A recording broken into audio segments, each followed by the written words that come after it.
मुस्तफा आ गया, इनकलाब आ गया।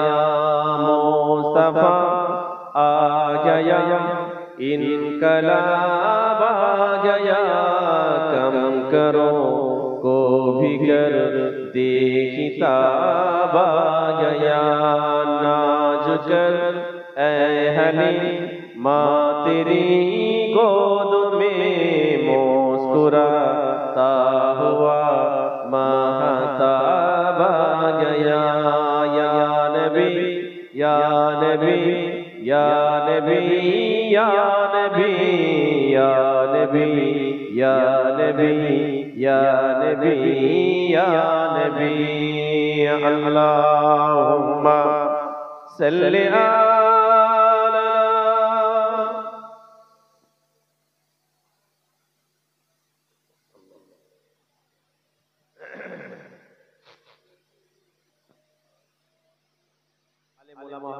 আপনাদের খেদমতে আজ নসিহত করে গেলেন। আমি অধম গুনাহগার আপনাদের খেদমতে আপনাদের এই মজলিসটায় 2 বছর আগে এসেছিলাম। আপনাদের মনে আছে কি জানি? মনে আছে? ভুলে গেলেন।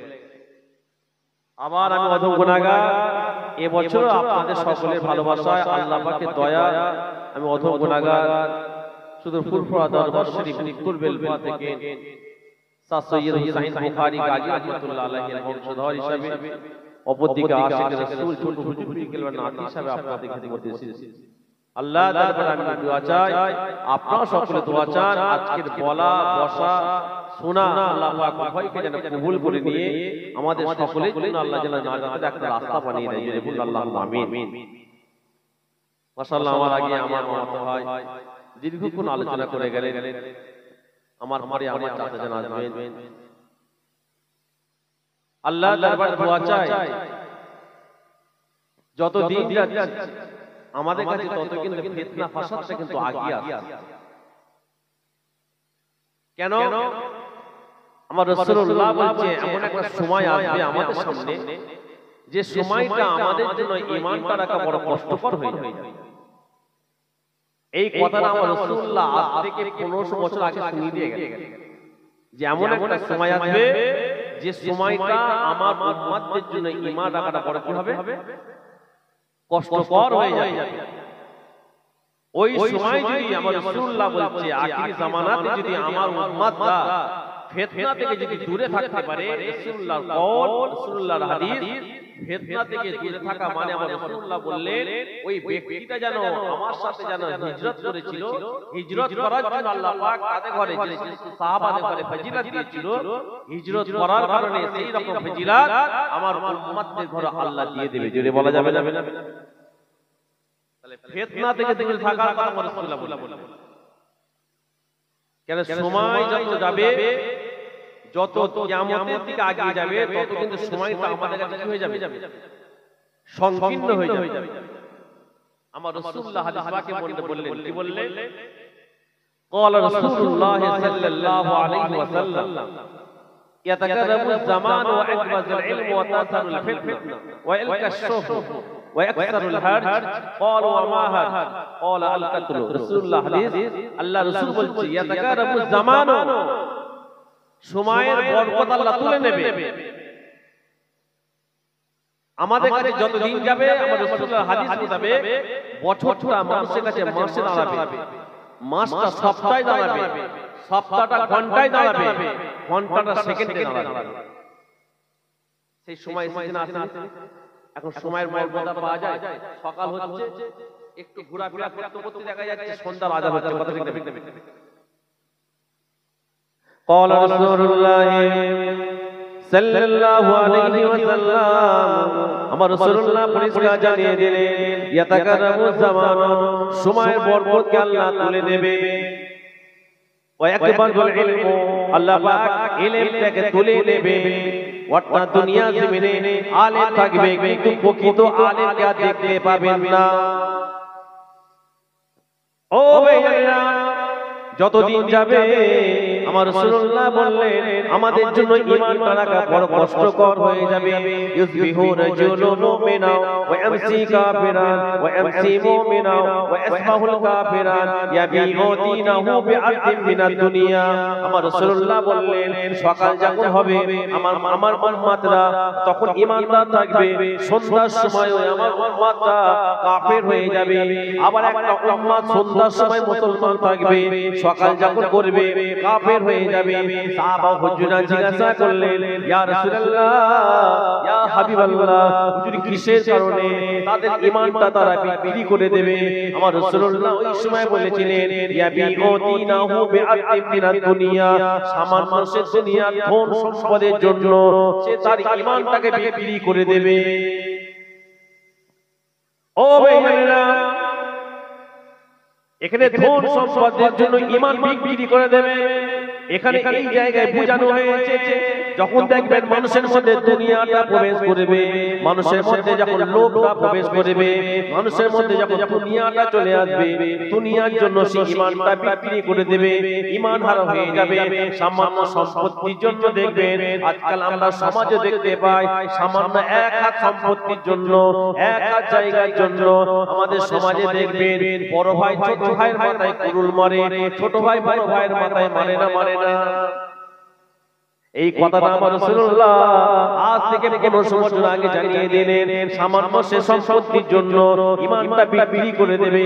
সমাজে দেখবেন অনেকে আমরা যদি কোনো দেখবেন 2 নম্বরি কাজের জন্য যদি তাকে অর্থের লোভ দেখানো হয়, আমরা তার জন্য মিথ্যা দেখে সাক্ষী দিই না। এখানে ঈমান চলে যাবার সম্ভাবনা থাকে। এই জন্য আমার রাসূলুল্লাহ বললেন ইয়াবিউ দীনাহু বিআরদিন মিনাদ দুনিয়া, সামান্য সে দুনিয়ার ধন সম্পত্তির জন্য ঈমানটা বিক্রি করে দেবে। ভালো করে বুঝবেন।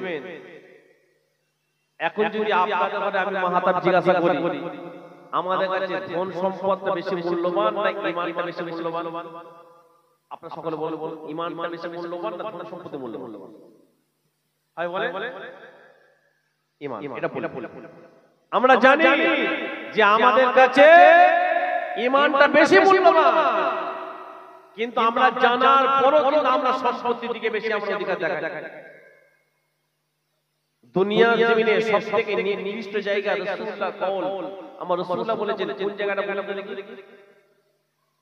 বাজার, জানেন না?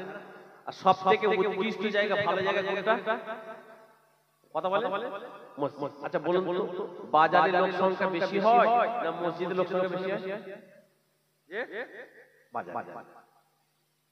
তাহলে আমরা জানি যে সবথেকে পৃথিবীর জমিনে নির্দিষ্ট জায়গা হলো বাজার আর উৎকৃষ্ট ভালো জায়গা হলো মসজিদ।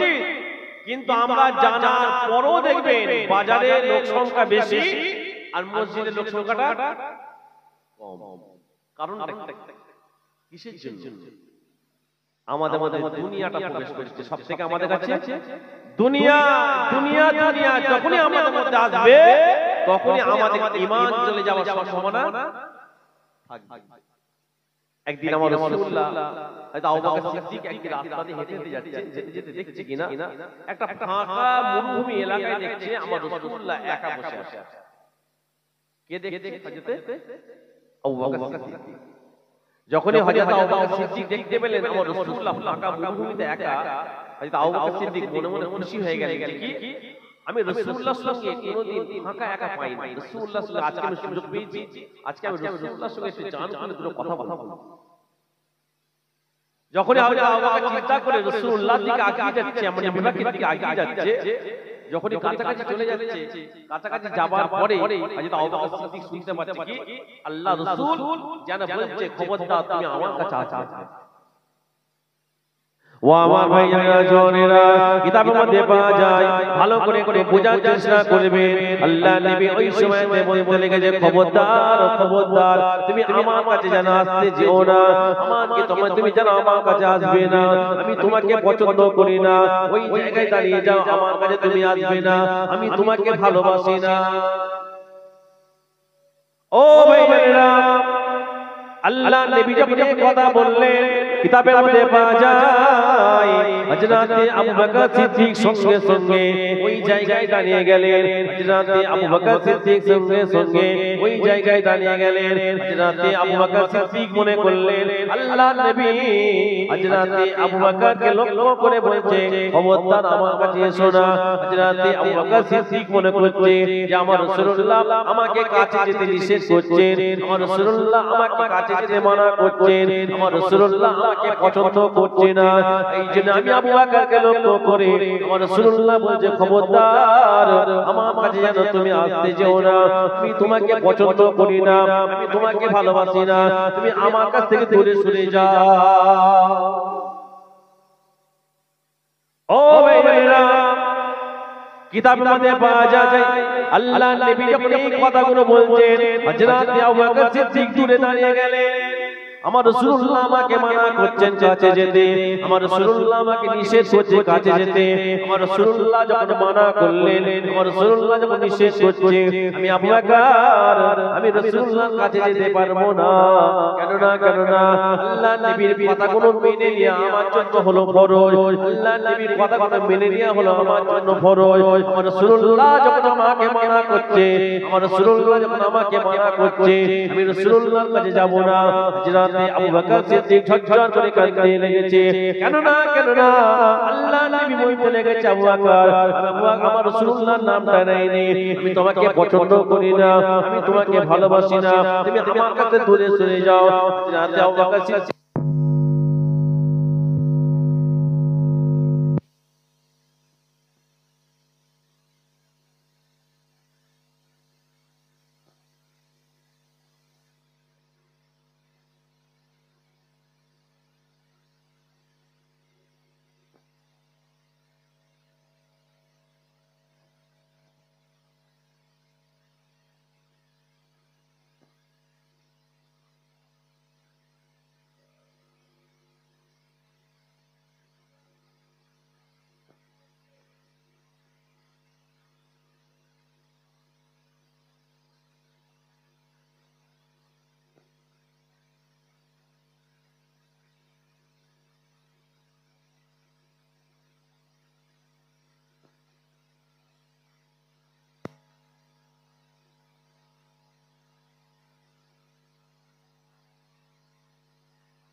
এখনো যারা জানেন বিশ্বাস করে আমি কমসে কম সবাইকে হাত বলে যাব হয়তো আপনার হজ করার মতো পয়সা নাও থাকতে পারে কিন্তু এখানে আমরা যারা উপস্থিত আছি আমাদের কিন্তু সবাই কম বেশি উমরায় যাওয়ার পয়সাটা একটু পয়সাটা বাঁচিয়ে একবার কমসে কম রাসূলুল্লাহ দেশ আল্লাহর কাবা ঘরের সামনে ঘুরে আসে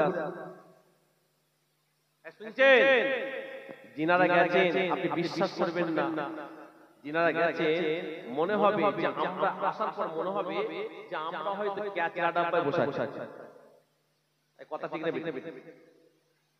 যখন আপনি হজ পাক থেকে আসবেন বা উমরা থেকে আসবেন মনে হবে যে আমরা কোথায় যাই এখন ক্যাচরা ডাব্বায় বসে আছি নোংরা জায়গায় বসে আছি কিতাবের মধ্যে পাওয়া যায় জীবনের প্রথম যখন আপনি আল্লাহর কাবা ঘরটা দেখবেন আমরা আল্লাহর কাবা ঘর মসজিদ দেখবেন ক্যালেন্ডারে দেখতে পাই বা কোনো ফটোতে দেখতে পাই তাই না কিন্তু জীবনে প্রথম যখন এই সুযোগটা জীবনে প্রথম যখন আপনি আল্লাহর কাবা ঘরটা দেখবেন কিতাবের মধ্যে পাওয়া যায় ওই মুহূর্তে আপনি যে দোয়াটাই চাইবেন আমার আল্লাহ পাক সঙ্গে সঙ্গে সেই দোয়াটাকে কবুল করে নেবেন একটু জোরে বলা যাবে না যাই দোয়া চান যে কোনো দোয়া চান এই দোয়াটা আল্লাহ কবুল করবেন রাসূলুল্লাহর কথা এবং আল্লাহ পাকের এই জন্য যখন প্রথম জানা যায় হেরেন মসজিদে যখন প্রবেশ করবে ওই জন্য মাথায় হ্যাট পড়ে যায় কেন দূর থেকে আপনি যখন আপনার মন তো চাইবে যখন আপনি মসজিদের মধ্যে প্রবেশ করবে মনটা হবে যে কাবা শরীফে দেখব কাবা শরীফে দেখে মনে হবে দূর থেকে দেখতে পেয়ে যাবে কিন্তু অনেকে কি করে চোখের সামনে হাতটা রেখে যায় আড়াল করতে করতে যখন একটা ওই কাবা শরীফের চত্বরে একটা সাদা পাথর বিছানো আছে ওই জায়গায় যাওয়ার পর আপনি যখন চোখের সামনে হাতটা তুলবেন আপনি দেখতে পাবেন আল্লাহর কাবা যদি বলা যাবে না কিতাবের মধ্যে পাওয়া যায় জীবনের প্রথম যখন আপনি আল্লাহর কাবা ঘরটা দেখবেন ভাইজান আল্লাহর কাবা ঘরটা দেখার সঙ্গে সঙ্গে ওই মুহূর্তে আপনি যে দোয়াটা চাইবেন আমার আল্লাহ পাক সঙ্গে সঙ্গে সেই দোয়াটাকে কবুল করে নিয়ে থাকে ও ভাইরা আল্লাহর কাবা ঘর এত সুন্দর আপনার দেখার পর মনে হবে আহারে আল্লাহর কাবা ঘর কত সুন্দর আল্লাহর কাবা ঘর যদি এত সুন্দর হয় তাহলে আমার আল্লাহ পাক কতই না সুন্দর কিতাবের মধ্যে পাওয়া যায় আপনারা সবাই জানেন আল্লাহর কাবা ঘরে চারটি কোণ আছে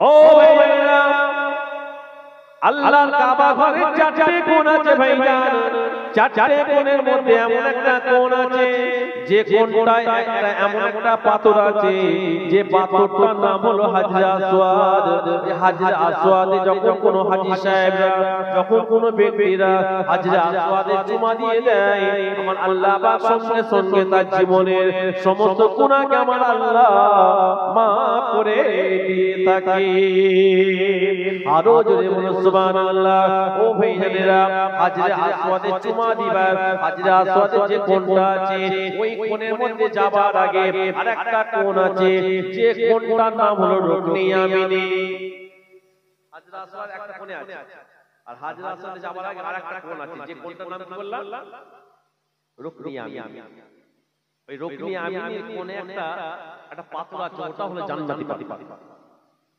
হাজরে আসওয়াদ পাথরটা কোথাকার পাথর ওটাও জান্নাতি পাথর আর রুকনে ইয়ামিনী পাথরটা ওটাও জান্নাতি পাথর যদি বলা যাবে না হাজরে আসওয়াদে চুমা দিলে গুনাহ মাফ হয়ে যায় কিন্তু রুকনে ইয়ামিনীতে চুমা দিলে গুনাহ মাফ সঙ্গে সঙ্গে হয় না কিতাবের মধ্যে পাওয়া যায় আপনাদের ঘরে এই জন্য কথাটা আমি বলে যাচ্ছি ওই জীবনে আল্লাহ পাক আমি দোয়া চাই আল্লাহ পাক আপনাদের সবাইকে যেন রাসূলুল্লাহ দেশে আল্লাহর কাবা ঘরের সামনে যেন আপনাদের সবাইকে একবার যাবার তৌফিক দেন জোরে বলুন আমিন আরো জোরে বলুন আমিন এই জন্য আপনাদের ঘরে বলে যাচ্ছি হাজরে আসওয়াদে চুমা দিলে গুনাহ মাফ হয়ে যায় আর রুকনে ইয়ামিনী বলে একটা পাথর আছে ওই পাথরটা ভাই নাই জান্নাতি পাথর কিন্তু রুকনে ইয়ামিনীতে যখন আপনি চুমা দেবেন গুনাহ মাফ সঙ্গে সঙ্গে হয় না, কিন্তু কিতাবের মধ্যে পাওয়া যায় আমার আল্লাহ পাক সর্বদাই ওই রুকনি ইয়ামিনী পাথরের কাছে দুটো ফেরেশতাকে দাঁড় করে রেখেছে। ওই রুকনি ইয়ামিনী পাথরের কাছে দুটো ফেরেশতা দাঁড়িয়ে আছে ভাইজান। যখন কোনো ব্যক্তি রুকনি ইয়ামিনীতে চুমা দিয়ে দেয়, যখন কোনো ব্যক্তি রুকনি ইয়ামিনীতে চুমা দিয়ে দেয়, কিতাবের মধ্যে পাওয়া যায় ওই দুটো ফেরেশতা সঙ্গে সঙ্গে ওই ব্যক্তিটার জন্য আল্লাহর কাছে গুনাহ মাফ চেয়ে নেয়। ও ভাইরা, আপনারা হয়তো অনেকে জানেন না, অনেকে আবার জানে। হজ থেকে অনেকে চলে আসে, উমরা থেকে চলে আসে, কিন্তু অনেকে হয়তো জানে না কাবা শরীফের সাইডে একটা গোল ঘিরা আছে, যে ঘিরাটার মধ্যে দুই রাকাত নামাজ পড়ার কথা বলা হয়েছে। সবাই নসিবে হয় না। ওই জায়গাটার নাম হলো ভাইজান হাতে। জায়গাটার নাম হাতে। ওই গোল ঘিরাটার মধ্যে অনেকে এটা জানে না, এই গোল ঘিরাটার মধ্যে দুজনের মাজার আছে। কয়জনের মাজার বললাম? দুজনের। কার কার মাজার আছে জানেন? হাতেমের ভেতরে দুজনের মাজার আছে। একটা মাজার হচ্ছে হযরতে ইসমাঈল আলাইহিস সালাম, আর ওনার আম্মা জান দ্বিতীয় মাজার হচ্ছে আম্মা জান হাজেরার মাজার। যদি বলা যাবে না, একটু যদি বলে ভাইজান, হাতেমের মধ্যে যখন আপনি নামাজ পড়বেন, হাতেমের মধ্যে যখন নামাজ পড়বেন, কেন না আপনি বল জানেন আমরা ভেতরে কাবা ঘরের ভেতরে ঢোকার সুযোগ পাবো না, কাবার ঘরের ভেতরে নামাজ পড়ার জায়গা পাবো না। ওই কাবা ঘরের ভেতরে সুযোগ পাই কারা জানেন? বড় বড় যখন দেশের মন্ত্রীরা যায়, দেশের বাদশারা দেয়, দেশের প্রধানমন্ত্রীরা যখন ওই মক্কা শরীফে যায়, তখন ওই কাবা ঘরের ভেতরে ওই সমস্ত ব্যক্তিদের ঘরে নামাজ পড়ার সুযোগ করে দেওয়া হয়।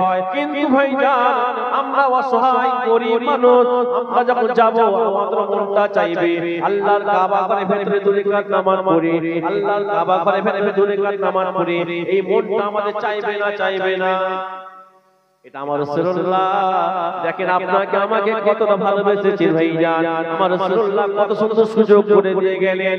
এই দিন আমার রাসূলুল্লাহ ওই হাতে বলে যে জায়গাটা ভাইজান আছে, ওই হাতের জায়গাটা হলো একটা কাবা ঘরের একটা অংশ। আমার রাসূলুল্লাহ ওই জায়গাটা বার করে দিলেন। আমার রাসূলুল্লাহ পরিষ্কার জানিয়ে দিলেন, যখন কোনো ব্যক্তি হাতেমের ভিতরে নামাজটা পড়ে, যখন কোনো ব্যক্তি হাতেমের মধ্যে নামাজটা পড়ে, আমার রাসূলুল্লাহ বললেন ওই উম্মতটা কাবা ঘরের ভেতরে নামাজটা আদায় করে নিয়েছে।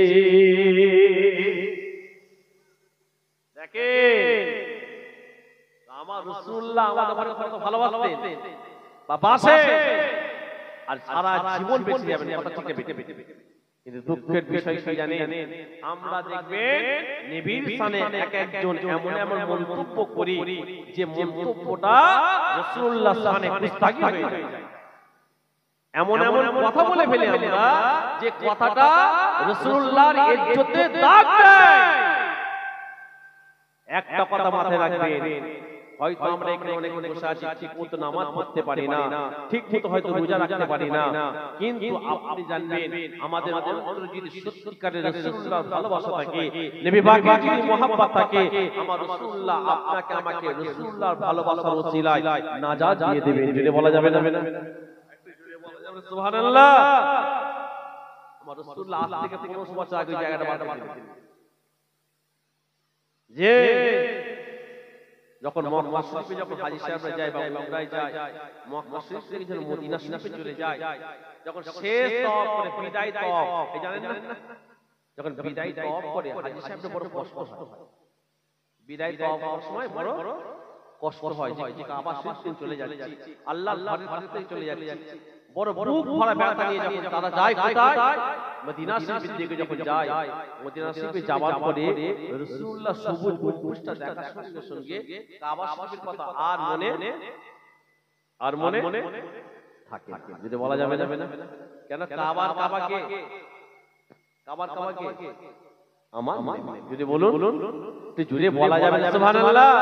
ও আমার ভাইয়েরা জওয়ানেরা, কিতাবের মধ্যে পাওয়া যায় বা যারা বাস্তবে যান তারা জানে ভাইজান, যখন কোন হাজী সাহেবরা, যখন কোন ব্যক্তি উমরায় যায়, রাসূলুল্লাহ দেশে চলে যায়, মসজিদে নববী শরীফে যখন নামাজটা আদায় করা হয়, নামাজটা শেষ করার পরে সবাই লক্ষ্য করবেন, আপনারা যখন যাবেন আপনারা তখন বুঝতে পারবেন, নামাজ শেষ হবার পরে হাজী সাহেবরা মসজিদে নববী শরীফ থেকে বেরিয়ে পড়ে দৌড়াতে লাগে। কোথায় দৌড়ায়? কোথায় দৌড়ায়? মসজিদে নববী শরীফ থেকে বেরিয়ে পড়ে কোথায় দৌড়ায়?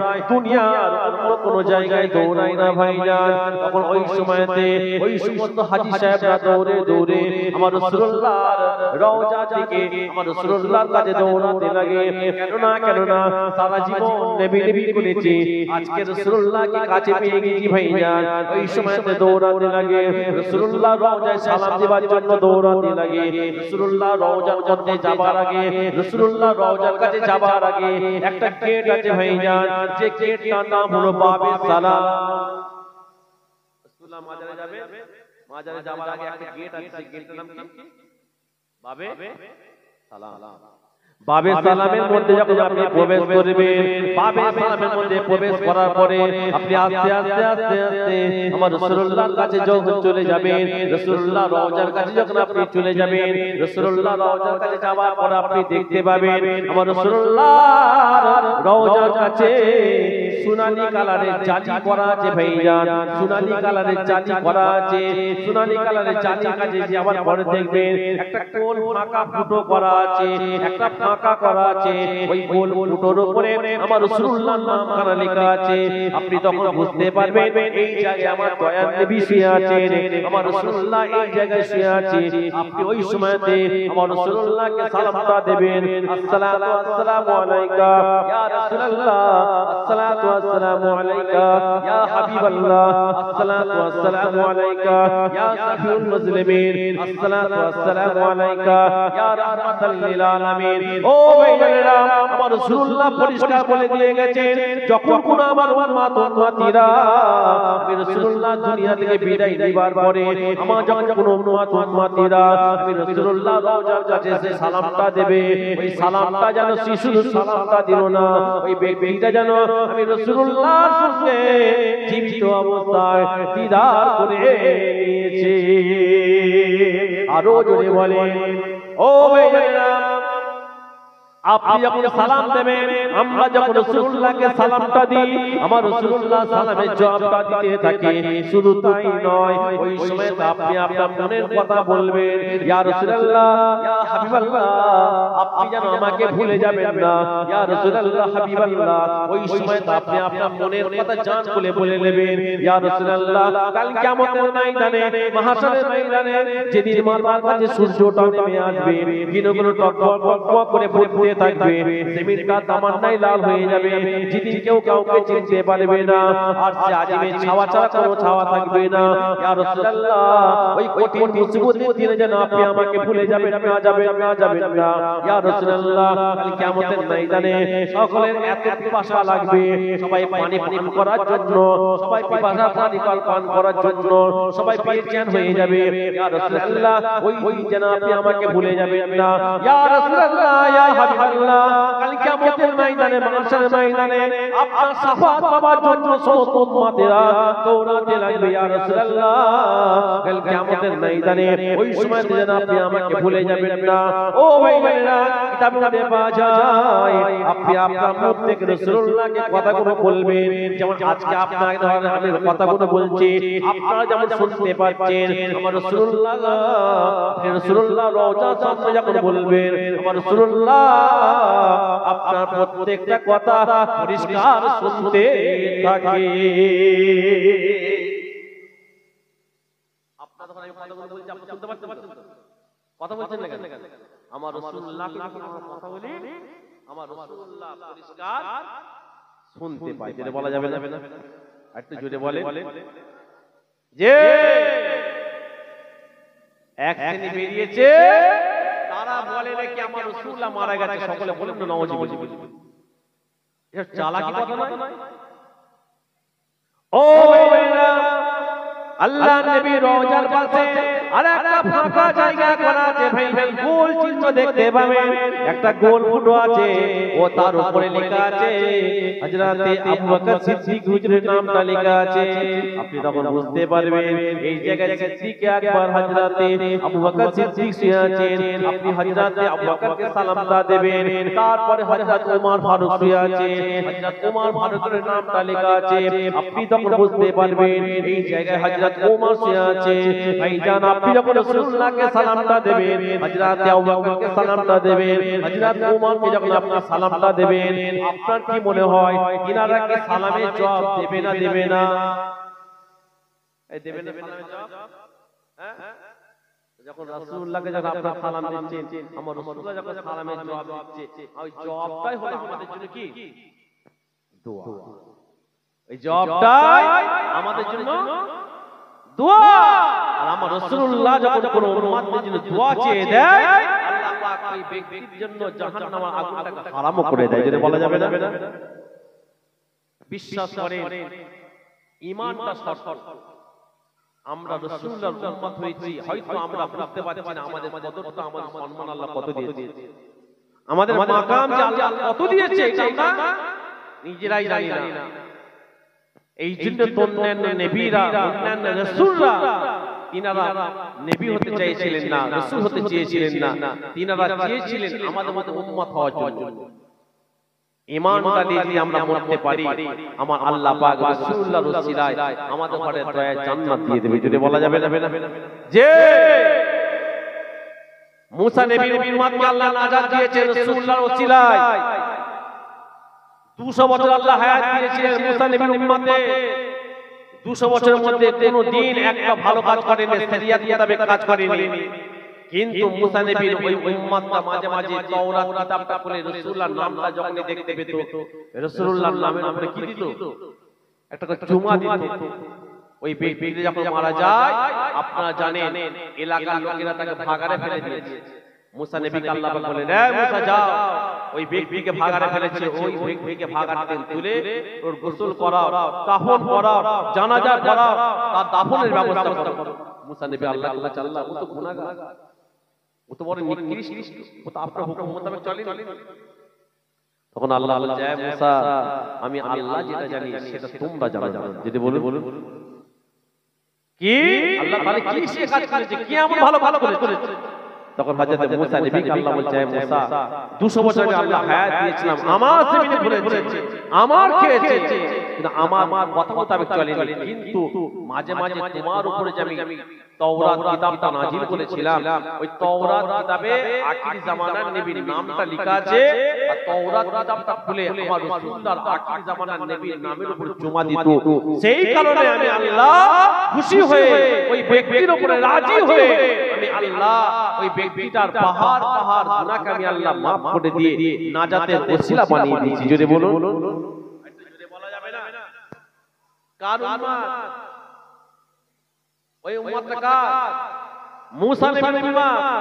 তাহলে মুসা নবীর উম্মত যদি আমার রাসূলুল্লাহর ওসিলায় নাজাত পায়, মুসা নবীর উম্মত যদি আমার রাসূলুল্লাহর ওসিলায় সে নাজাত পেয়ে যায়, আমরা তো রাসূলুল্লাহর উম্মত। কথা ঠিক না বেঠিক?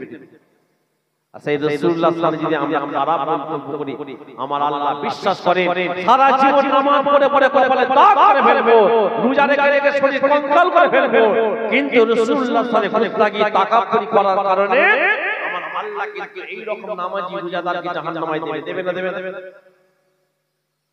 আচ্ছা বলুন তো, আপনারা যারা বসে আছেন, আমার নেইবাকে মুখ থেকে দুর্গন্ধ বের, এই কথা বলছেন দুর্গন্ধ বের তো? বড় একটা আলেম, লামাজাবিদের বড় একটা পণ্ডিত, সে ওয়াজ করতে যে আমার রাসূলুল্লাহর মুখ থেকে দুর্গন্ধ বের, সবাই বলেন না নাউজুবিল্লাহ। এই জন্য এসে বলছে যে আল্লাহ পাক হযরত জিবরাইলকে মাঝে মাঝে পাঠাতো আর বলতো, যাও আমার হাবিবকে যে বলে বেশি বেশি করে মেসওয়াক করতে বলো। তাহলে বলো ওই ব্যক্তির মধ্যে রাসূলুল্লাহ সাল্লাল্লাহু আলাইহি ওয়াসাল্লাম খারাপ ধারণা আছে না? আর সাহাবা হুজুরা বলছে রাসূলুল্লাহ যখন থুতু ফেলবে, আমরা সাহাবা হুজুরের রাসূলুল্লাহ থুতুটা জমিনে ফেলতে দিতাম। আমরা নবী পাকের থুতু মুবারক গুলো নিয়ে হাতে নিয়ে জামাতে বোলাতাম। আমাদের ঘরে জিজ্ঞাসা করা হলো কি ব্যাপার, তোমরা রাসূলুল্লাহ থুতু নিয়ে জামাই বোলাও কেন, থুতু মোবারক করে নিয়ে? আমরা তখন রাসূলুল্লাহ সাহাবা হুজুরদের ঘরে জবাব দিতাম, দেখো আমার রাসূলুল্লাহ থুতু মোবারক থেকে মিশকে আম্বার আতর থেকে বেশি খুশবু হয়। ঘরে যে সুবহানাল্লাহ বলবেন নাকি? নবীর সম্মান, আমরা যত রাসূলুল্লাহ সম্মানের কথা শুনে সুবহানাল্লাহ বলবো, আল্লাহ আমাদের তত মাকামকে বাড়িয়ে দেবে। যদি বলা যাবে না, একটু যদি বলে যে রাসূলুল্লাহকে যারা ভালোবেসেছে, নবী পাককে যারা মহব্বত করেছে, আল্লাহ তাদের মাকাম যদি বাড়িয়ে দেয়, তাহলে আমরা ভালোবাসলে আমাদের মাকামকে আল্লাহ ছোট করবে? আপনারা সবাই জানেন যারা শহীদ হয়ে যায় দ্বীনের জন্য, কোরআনের জন্য, তাওহীদের জন্য যারা শহীদ হয়, শহীদদের গোসল দেওয়াটা দরকার লাগে না, কথা ঠিক আছে? কিন্তু রাসূলুল্লাহর একটা সাহাবা গোসলটা তার উপর ফরজ হয়ে গিয়েছিল, আপনারা জানেন। সে সাহাবার নাম বলুন তো দেখি, শুনেছেন কিনা? যে হযরত হানজালা নাম শুনেছেন? যে যুদ্ধের ময়দানে সাহাবা হুজুরা নবী পাক উপস্থিত, আর সেই দিন হযরত হানজালার বিবাহ হয়। সেই দিন বাসর ঘর, আপনারা জানেন কি বলে? ফুলসজ্জা ঘর, বাসর ঘর, ফুলসজ্জা ঘর। স্বামী স্ত্রীর মধুর মিলন হয়েছে, স্বামী স্ত্রী সম্পর্ক হয়েছে। সম্পর্ক হওয়ার পরে এমন তো অবস্থায় ঘরে সাইড দিয়ে যেতে যেতে কে যেন বলছে নবী পাক যুদ্ধের ময়দানে যুদ্ধ করতে গিয়েছে। ও আমার ভাইরা জওয়ানেরা, কিতাবে মধ্যে পাওয়া যায় হযরত হানজালার কানে যখন আওয়াজটা আসে রাসূলুল্লাহ যুদ্ধের ময়দানে উপস্থিত হয়ে গিয়েছে, যুদ্ধের ময়দানে যুদ্ধের জন্য দামামা বেজে উঠেছে। ও ভাইরা, হযরত হানজালা আর দেরি করলেন না। হযরত হানজালা সঙ্গে সঙ্গে ঘরের ভেতর থেকে হাতের মধ্যে তলোয়ার নিলেন, এক হাতে ঢালটা নিলেন, এক হাতে ঢাল নিয়েছে, অপর হাতে তলোয়ার নিয়েছে। ওনার স্ত্রী এসে বলতে লেগেছে, নতুন স্ত্রী বলতে লেগেছে, কি ব্যাপার, হাতের মধ্যে আপনি তলোয়ার কেন নিয়েছেন, হাতের মধ্যে আপনি ঢালটা কেন নিয়েছেন? ওই সময় তো ওনার স্ত্রী যখন বলেছে, হযরত হানজালা বলতে লেগেছে, আয় আমার বিবি শোনো শোনো, আমার রাসূলুল্লাহ যুদ্ধের ময়দানে, আমার রাসূলুল্লাহ যুদ্ধের ময়দানে উপস্থিত আছে, আর আমি হানজালা কেমন করে আমি ঘরের মধ্যে বসে থাকতে পারি? না না, আমি হানজালা আদেরি করব না, এই জন্য আমি যুদ্ধের ময়দানে যাবার জন্য আমি হাতের মধ্যে তলোয়ার আর ঢালটা নিয়েছি। ও ভাইরা, ওয়ালা কুল্লি আল মানুসেরা, ওনার স্ত্রী তখন বলতে লেগেছে, আয় আমার স্বামী, আপনি যুদ্ধের ময়দানে যান, আমি আপনাকে মানা করব না, আপনাকে আমি নিষেধ করব না, আপনাকে আমি মানা করব না, আপনাকে যেতে আমি মানা করব না, তবে আপনার উপরে গোসলটা ফরজ হয়েছে, আপনি গোসলটা করে যান, আপনার উপরে গোসলটা ফরজ হয়েছে, আপনি গোসলটা করে যান। ওই সময়তে হযরত হানজালা বলতে লেগেছে, না না, আমার গোসল করার সময় নাই, আমি গোসল করতে সময় পাবো না। কেন না, আমি যদি গোসল করতে যাই, ওদিকে যদি আমার রাসূলুল্লাহর উপরে কোনো রকম দুর্ঘটনা ঘটে যায়, ওদিকে যদি আমার রাসূলুল্লাহর উপরে শত্রুরা আক্রমণ করে দেয়, ওদিকে যদি শত্রুরা আমার রাসূলুল্লাহকে তলোয়ার দিয়ে আঘাত করে, তীর দিয়ে যদি আঘাত করে, আমি হানজালা যদি ঘরের মধ্যে থাকি, কাল কিয়ামতের ময়দানে, মাশারের ময়দানে, আমি কাল কিয়ামতের ময়দানে আমি রাসূলুল্লাহর সামনে মুখ টালিয়ে দাঁড়াবো। এই জন্য আমি আর দেরি করব না। ওনার স্ত্রী যখন বলতে লেগেছে, আপনি গোসলটা করে যান, হযরত হানজালার কোনো কথা না শুনে হাতে তলোয়ার নিয়ে ঢালটা নিয়ে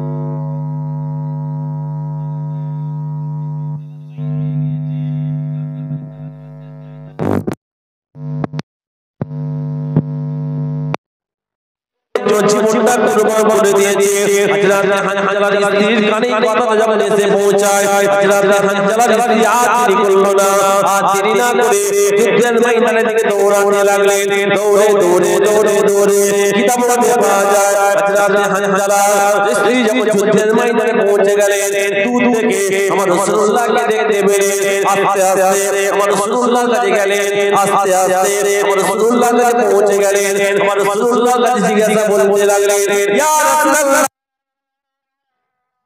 হাবিবাল্লাহ আমি যুদ্ধের ময়দানে আসলাম না আমি জানি মহিলাদের জন্য যুদ্ধ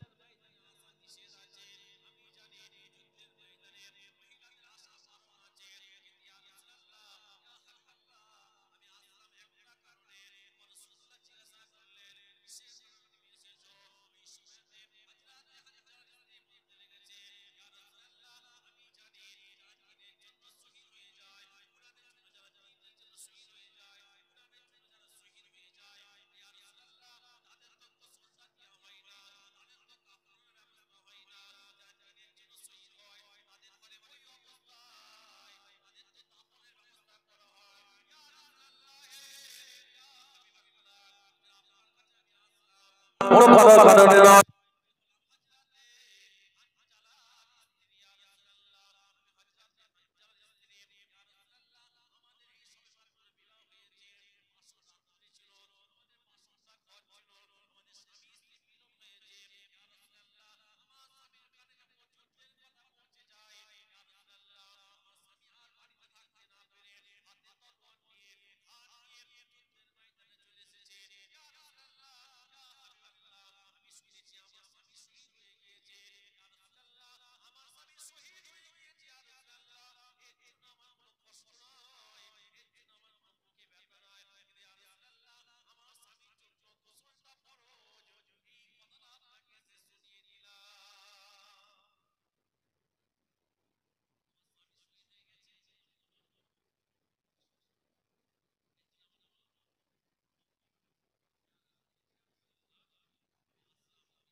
তাদের জন্য শহীদ হয় তাদের গোসল করাতে হয় ইয়া রাসূলুল্লাহ কিন্তু আমার স্বামীর উপর গোসলটা ফরজ হয়ে গেছে আপনি জানেন না এই জন্য আমি আপনার কাছে আসলাম আমি আপনাকে বলে দিলাম আমার স্বামীর জন্য গোসলটা ফরজ হয়েছে আমার স্বামীর গোসলের ব্যবস্থা করতে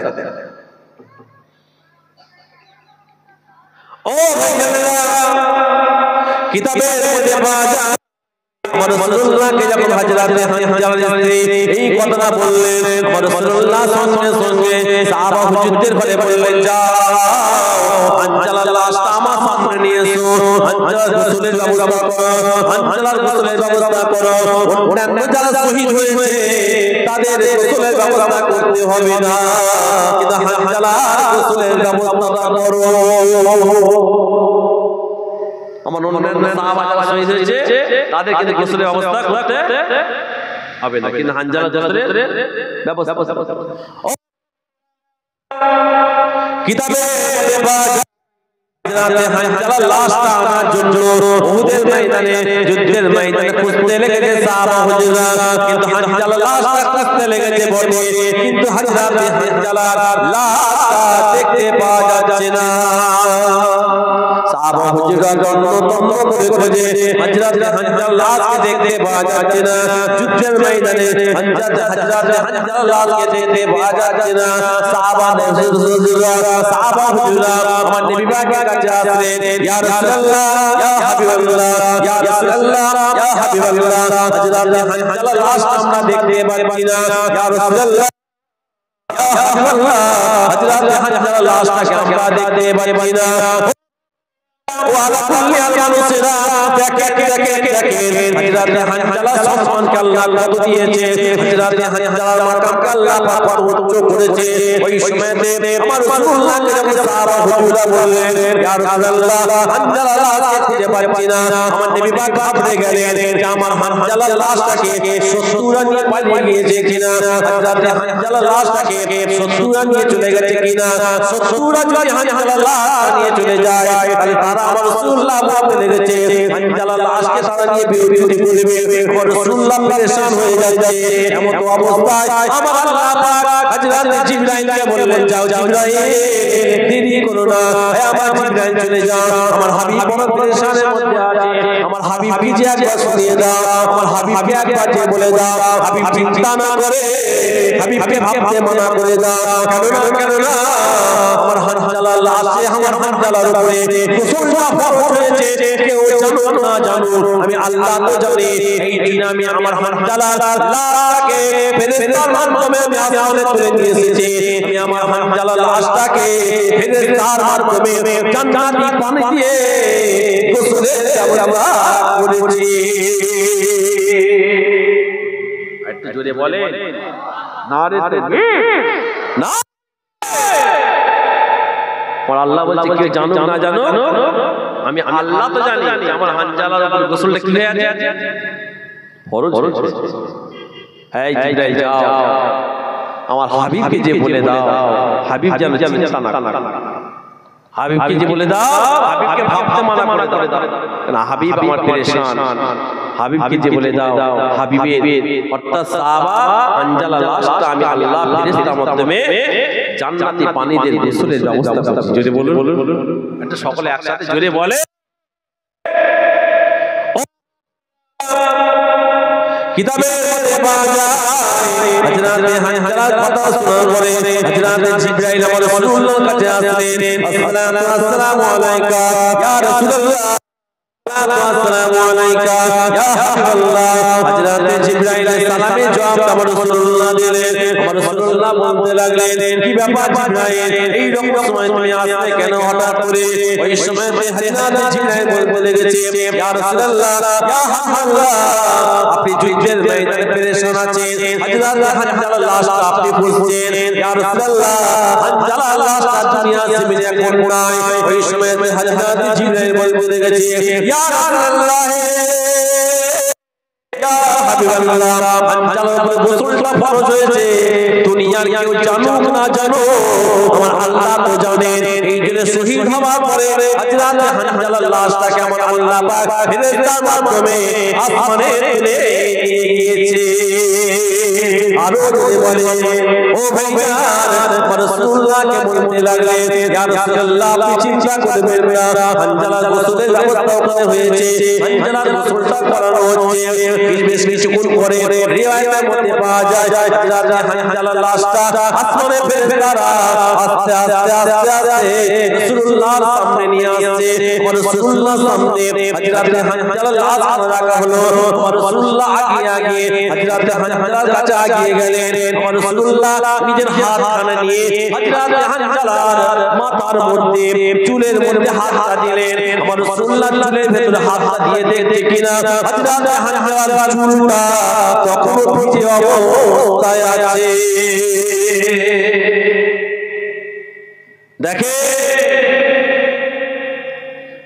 হযরত হানজালার অন্তরে রাসূলুল্লাহর মহব্বত কিন্তু গোসল ফরজ কিতাবে পাওয়া যায় যখন ব্যক্তি নাপাক অবস্থায় খোদার জমিনে ঘুরে জমিন আর আসমান ওই ব্যক্তির উপরে লানত হয় ওনার স্ত্রী বারবার গোসলটা করে যান হযরত হানজালা বলছে রাসূল যদি না থাকে সে গোসলটা করে কি করবে জোরে বলা যাবে না জোরে বলে আর আজকে আমরা রাসূলুল্লাহ কি জানো আমাদের মতো অনেক ভাবছি খবরদার রাসূল ছাড়া কিছু বুঝি না কথা ঠিক না নামাজ পড়ে জান্নাত যাব খাওয়াটা ভুল হবে রোজা রেখে জান্নাত যাব খাওয়াটা ভুল হবে কিন্তু আমাদের অন্তরে সত্যিকার রাসূলুল্লাহ যদি ভালোবাসা থাকে তাহলে আমার আল্লাহ ওই বান্দাটাকে নাজাতের একটা ওসিলা বানিয়ে দেয় যদি বলুন কিন্তু আজকে আমরা কোথায় ফেতনার মধ্যে চলে যাচ্ছে ওই হাদিসটা বলে ব্যাখ্যা করতে করতে এইদিকে চলে আসছে আমার খেয়ালই ছিল সকলে একবার মানুষ আল্লাহুম্মা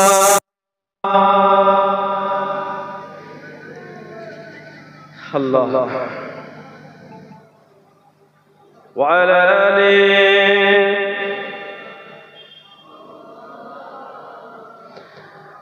জোরে জোরে পড়ে আল্লাহুম্মা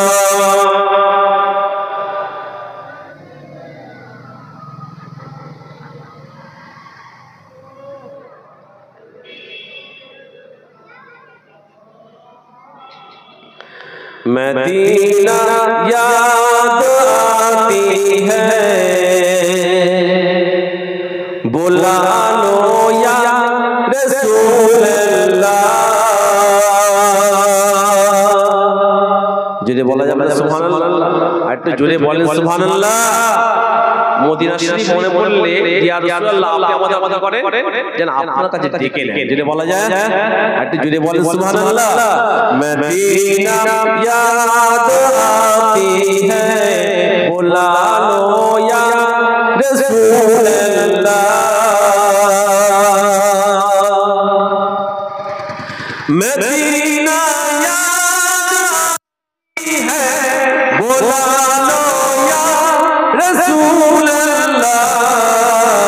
मदीना याद आती है, बुला लो या रसूल अल्लाह।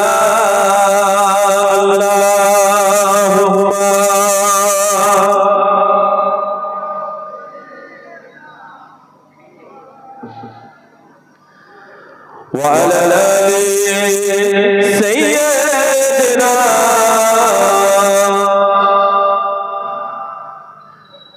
मदीने में जाकर मोहम्मद मिलेंगे।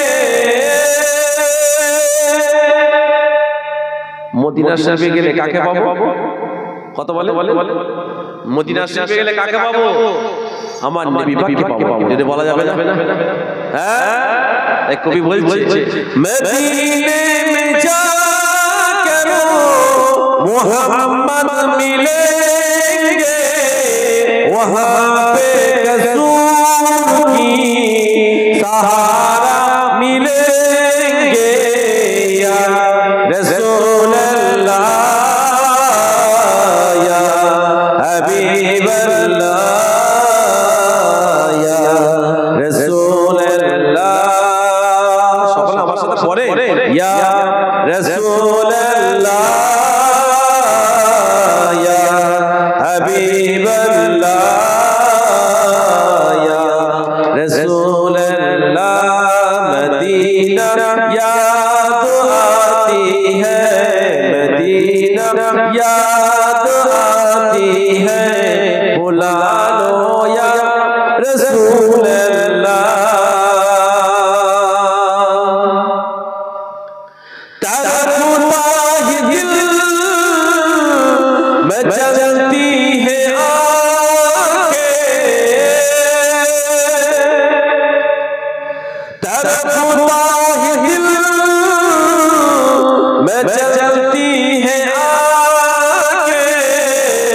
अब तो बता दो किधर है मदीना, या रसूल अल्लाह, या हबीब अल्लाह, या रसूल अल्लाह। जोरे जोरे पढ़े या रसूल अल्लाह, या हबीब अल्लाह, या रसूल अल्लाह। मदीना याद आती है, बुला लो या रसूल अल्लाह।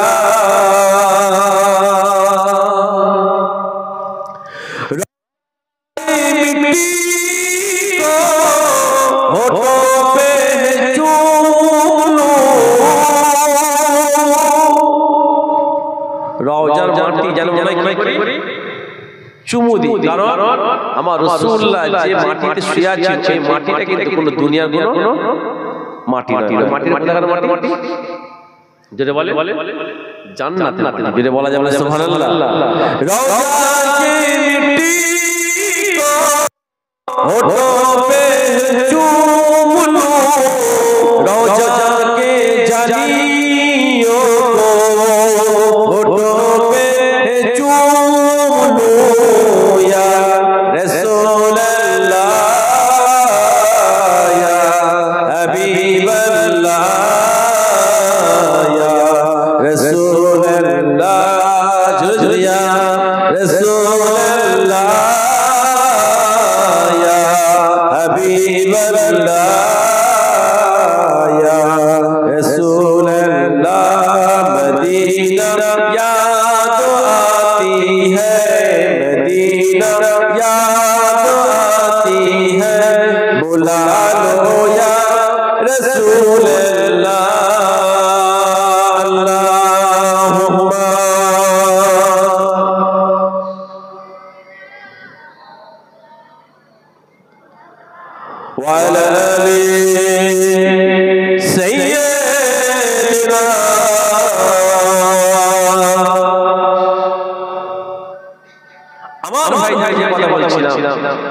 যে ইয়া রাসূলুল্লাহ ইয়া হাবিবাল্লাহ বলছিলাম এতে নেকি হচ্ছিল না গুনাহ হচ্ছিল বলো সবাই যেটা বলে নেকি হচ্ছে কি গো জানলে আমরা যখন জিকির করি আল্লাহ আল্লাহ আল্লাহ আল্লাহ এই জিকিরটা যখন আমরা করি এই জিকিরটা কার করি না কথা বলে আমার আল্লাহ জিকির যেটা বলা যাবে না আর আমার আল্লাহ বলছে ওয়ারাফানা লাকা জিকরা যখন কোন ব্যক্তি আমার হাবিবের জিকির করে যখন কোন ব্যক্তি আমার হাবিবের জিকির করলো ওই জিকিরটা শুধু আমার হাবিবের জিকির হলো না ওই জিকিরটা আমি আল্লাহ আমারও জিকির হয়ে যদি বলো আরেকটু জোরে বলে ও আমার ভাইজান জুয়ানেরা আমি আপনাদের সবাইকে বলে যাই ভাইজান আমার রাসূলুল্লাহকে যেন নিয়ে কোনো রকম খারাপ বক্তব্য না আমাদের মধ্যে আছে এই জন্য আমার রাসূলুল্লাহ বললেন তোমরা যত তাড়াতাড়ি পারো ফিতনা থেকে দূরে সরে থাকো আখিরি জামানাতে তোমাদের ঘরে ফিতনা এমনটা তোমাদের কাছে আসবে ফিতনা তোমাদের চাকরি ঘিরে ধরবে ফিতনার মধ্যে জড়াতে চাইবে না তথাপি তোমাকে ফিতনা কিন্তু জড়িয়ে নেবে যে হাদিসটা আমি শুরুতে আপনাদের সামনে তুলে ধরেছিলাম রাসূলুল্লাহ যে বলেছিলেন ক্বালা রাসূলুল্লাহ সাল্লাল্লাহু আলাইহি ওয়াসাল্লাম ইয়াতাকারাবু যামানু ওয়া ইয়াকবারুল ইলমু ওয়া তাযহারুল ফিতনা ওয়া ইয়াতাশরু ওয়া ইয়াকসারুল হারজু ক্বালা ওয়া মা হার ক্বালা রাসূলুল্লাহ বললেন ইয়াতাকারাবু যামানু সময়টা তোমাদের কাছে ছোট হয়ে যাবে আমাদের কাছে দেখুন সময়টা ছোট হয়ে যাবে রাসূলুল্লাহ বললেন ফিতনা ফাসাদ তোমাদের মধ্যে বেড়ে যাবে ভাই ভাইয়ের সাথে ফিতনা করবে বাপ ছেলের সাথে ফিতনা করবে ছেলে বাপের সাথে ফিতনা করবে পাড়া প্রতিবেশীর সঙ্গে ফিতনা করবে রাসূলুল্লাহ আবার বললেন তোমাদের মধ্যে কৃপণতা বেড়ে যাবে তোমাদের মধ্যে কৃপণতা বেড়ে যাবে কৃপণতা বেড়ে যাওয়া বলতে গেলে কি জানো হয়েছে ভাইজান দেখবেন বড় লোকরা চাচার থেকে দূরে সরে যাবে বড় লোকরা ধনীরা ধনী ব্যক্তিরা চাচাটা দিয়া থাকে নিজেদের উপরে জুলুম মনে করবে তোমাদের ঘরে মাঝে মধ্যে কি কৃপণতা দেখাতে অর্থাৎ দান খায়রাত থেকে মানুষ কি করবে দূরে সরে যাবে যারা ধনী ব্যক্তি তারা দেখবেন টাকা দিয়াটাকে নিজে কি মনে করবে জুলুম মনে করবে আমার রাসূলুল্লাহ আবার বললেন হাদিস পাকে মধ্যে পাওয়া যায় তাদের মধ্যে কতটা সংখ্যাটা বেড়ে যাবে নিজেদের মধ্যে মারামারি কাটাকাটি দেখবেন পাড়া প্রতিবেশীর মধ্যে মারামারি করবে ভাই ভাইয়ের সাথে মারামারি করবে পাড়া প্রতিবেশীর সঙ্গে মারামারি করবে শুধু মারামারি নয় আমার রাসূলুল্লাহ বললেন কতল করা শুরু হয়ে যাবে হাদিস পাকে মধ্যে পাওয়া যায় আমার রাসূলুল্লাহ এটাও জানিয়ে দিলেন যখন আমার উম্মতটা যদি একবার তলোয়ার তোলে আর কিয়ামত পর্যন্ত তলোয়ার নামবে না ফিতনা যখন শুরু হবে আমার রাসূলুল্লাহ বলছে আর ফিতনা বন্ধ হবে এই দিন আমার রাসূলুল্লাহ বললেন আখিরি জামানাতে যদি তোমরা বাঁচতে চাও তাহলে তোমাদের ঘরে দুটো জিনিস ধরে রাখতে হবে একটা হলো কিতাবুল্লাহ আল্লাহ পাকে 30 পারা কোরআনটাকে তোমরা ধরে রাখো সুন্নাতে রাসূলুল্লাহ আমার রাসূলুল্লাহ দ্বিতীয় নম্বর বললেন তোমরা আমার সুন্নাতটাকে আঁকড়ে ধরো আমার কথা মোতাবেক চলো আমার কথা মোতাবেক যদি তোমরা চলতে পারো সুন্নাত মোতাবেক যদি তোমরা চলতে পারো আমার আল্লাহ পাক তোমাদের ঘরে কাল কিয়ামতের ময়দানে নাজাত দিয়ে দিবে আরো যদি বলো সুবহানাল্লাহ এই দিন আমার রাসূলুল্লাহ বললেন কাল কিয়ামতের ময়দানে মাশারের ময়দানে যিনি মাথা কাছে সূর্যটা নেমে আসবে মানুষের খিলগুলো টকটক করে পড়তে থাকবে জমিনটা তামান্না লাল হয়ে যাবে যদি কোনো ছাওয়া থাকবে না আমার আল্লাহ পাকের আরশে আজিমের ছাওয়া ছাড়া আমার আল্লাহ পাকের আরশে আজিমের ছাওয়া ছাড়া দ্বিতীয় কোনো ছাওয়া থাকবে না ভাইজান কাল কিয়ামতের ময়দানে আল্লাহ পাকের আরশে আজিমের ছাওয়া ছাড়া দ্বিতীয় কোনো ছাওয়া থাকবে না আমার রাসূলুল্লাহ বললেন এই আরশে আজিমের ছাওয়া যদি কোনো ব্যক্তি পেতে চায় আমার রাসূলুল্লাহ বললেন আরশে আজিমের ছাওয়া যদি কোনো ব্যক্তি নিতে চায় আল্লাহ পাক সাত শ্রেণীকে আরশে আজিমের ছাওয়া নসিব করে দেবে যদি বলা যাবে না কিছুক্ষণের জন্য ধরেলেন বিশাল কঠিন রৌদ্র তাপ মাঝে মাঝে দেখবেন গরমকালে এমন তাপ ওঠে ফাঁকা রাস্তায় পা রাখা যায় না তাই না কিয়ামতের ময়দানে আপনি সূর্যটা আছে কত কিলোমিটার দূরে জানেন 1500 কোটি কিলোমিটার কত কিলোমিটার বললাম 1500 কোটি কিলোমিটার দূরে এখন সূর্যের একটা মুখ আছে। কিয়ামতের ময়দানে আল্লাহ পাক প্রত্যেকের হাত মাথার উপরে সূর্যটাকে রেখে কিয়ামতের ময়দানে আরো 11টা সূর্যের মুখ খুলে দেওয়া হবে। জমিনটা তামান্নায় লাল হয়ে যাবে, এত টেম্পার হবে তামান্নায় লাল হয়ে যাবে। সে কিয়ামতের ময়দানে একটাই ছাওয়া থাকবে। কোন ছাওয়াটা থাকবে? আর সাজিবে যদি বলা যাবে সবাই চেষ্টা করবে আর সাইজে ছাওয়া আমরা একটুখানি নি, কেন মানুষ পেরেশান থাকবে। কাল কিয়ামতের ময়দানটা এত ভয়ানক হবে কেউ কারোর দিকে তাকাবার সময় পাবে না।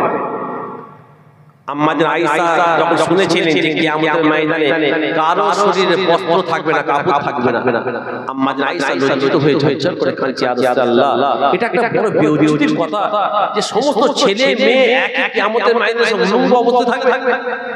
কিয়ামতের ময়দানে সব উলঙ্গ অবস্থায় থাকবে, ইয়া রাসূলুল্লাহ এটা কত বেউজির কথা।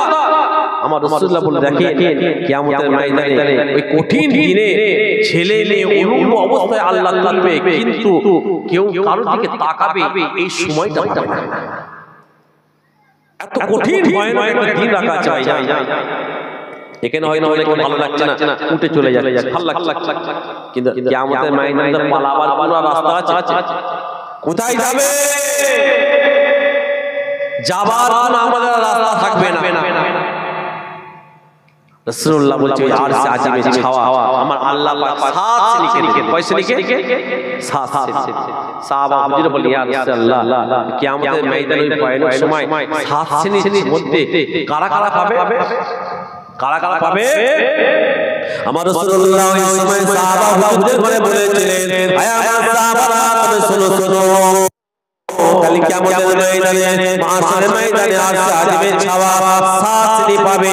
তাদের মধ্যে 1 নম্বর হবে ইমামুন আদিল, যারা হক বিচার করবে, ন্যায় বিচার করবে, ন্যায় পরায়ণকারীকে আমার আল্লাহ পাক কিয়ামতের ময়দানে মাশারের ময়দানে আর আজিবের ছাওয়া নসিব করে দেবে। 1 নম্বর কারা? যারা হক বিচার করবে, ইমাম আদিল, যারা ন্যায় বিচার করবে। ও আমার ভাইরা কাল কিয়ামতের ময়দানে যদি মাথার কাছে সূর্যটা থাকবে আর জাজিবের ছাওয়া ছাড়া দ্বিতীয় কোনো ছাওয়া থাকবে না, আর জাজিবের ছাওয়া ছাড়া দ্বিতীয় কোনো ছাওয়া থাকবে না। আর জাজিবের ছাওয়া যদি পেতে চান বা আমরা যদি পেতে চাই তাহলে আমাদের করে হক বিচারটা করতে হবে। কিন্তু সমাজে দেখবেন হক বিচারটা উঠে গেছে না যায়নি, সমাজে কিন্তু হক বিচারটা নাই। ও ভাইজান দেখবেন উদাহরণ দিয়ে বোঝাতে চাইছি, কেউ ভুল বুঝবেন না। আমাদের সমাজে দেখবেন হয়তো কোনো একটা ছেলে কঠিন দোষ করেছে যে ছেলেটা ওই ছেলেটা টাকাওয়ালা ঘরের ছেলে, ধনী ঘরের ছেলে, ওই ছেলেটা অন্যায় করার পরে গ্রামের লোক সবাই দেখে ফেলেছে, কিন্তু ধনী পরিবারের ছেলে বলে যে বিচার করবে ওই ধনী পরিবারের ব্যক্তিটা ভেতরে ওই ব্যক্তিটাকে যে ঘুষ দিয়ে দিয়েছে টাকা দেওয়ার কারণে হক বিচারটা নয়, কথা ঠিক না বেটে?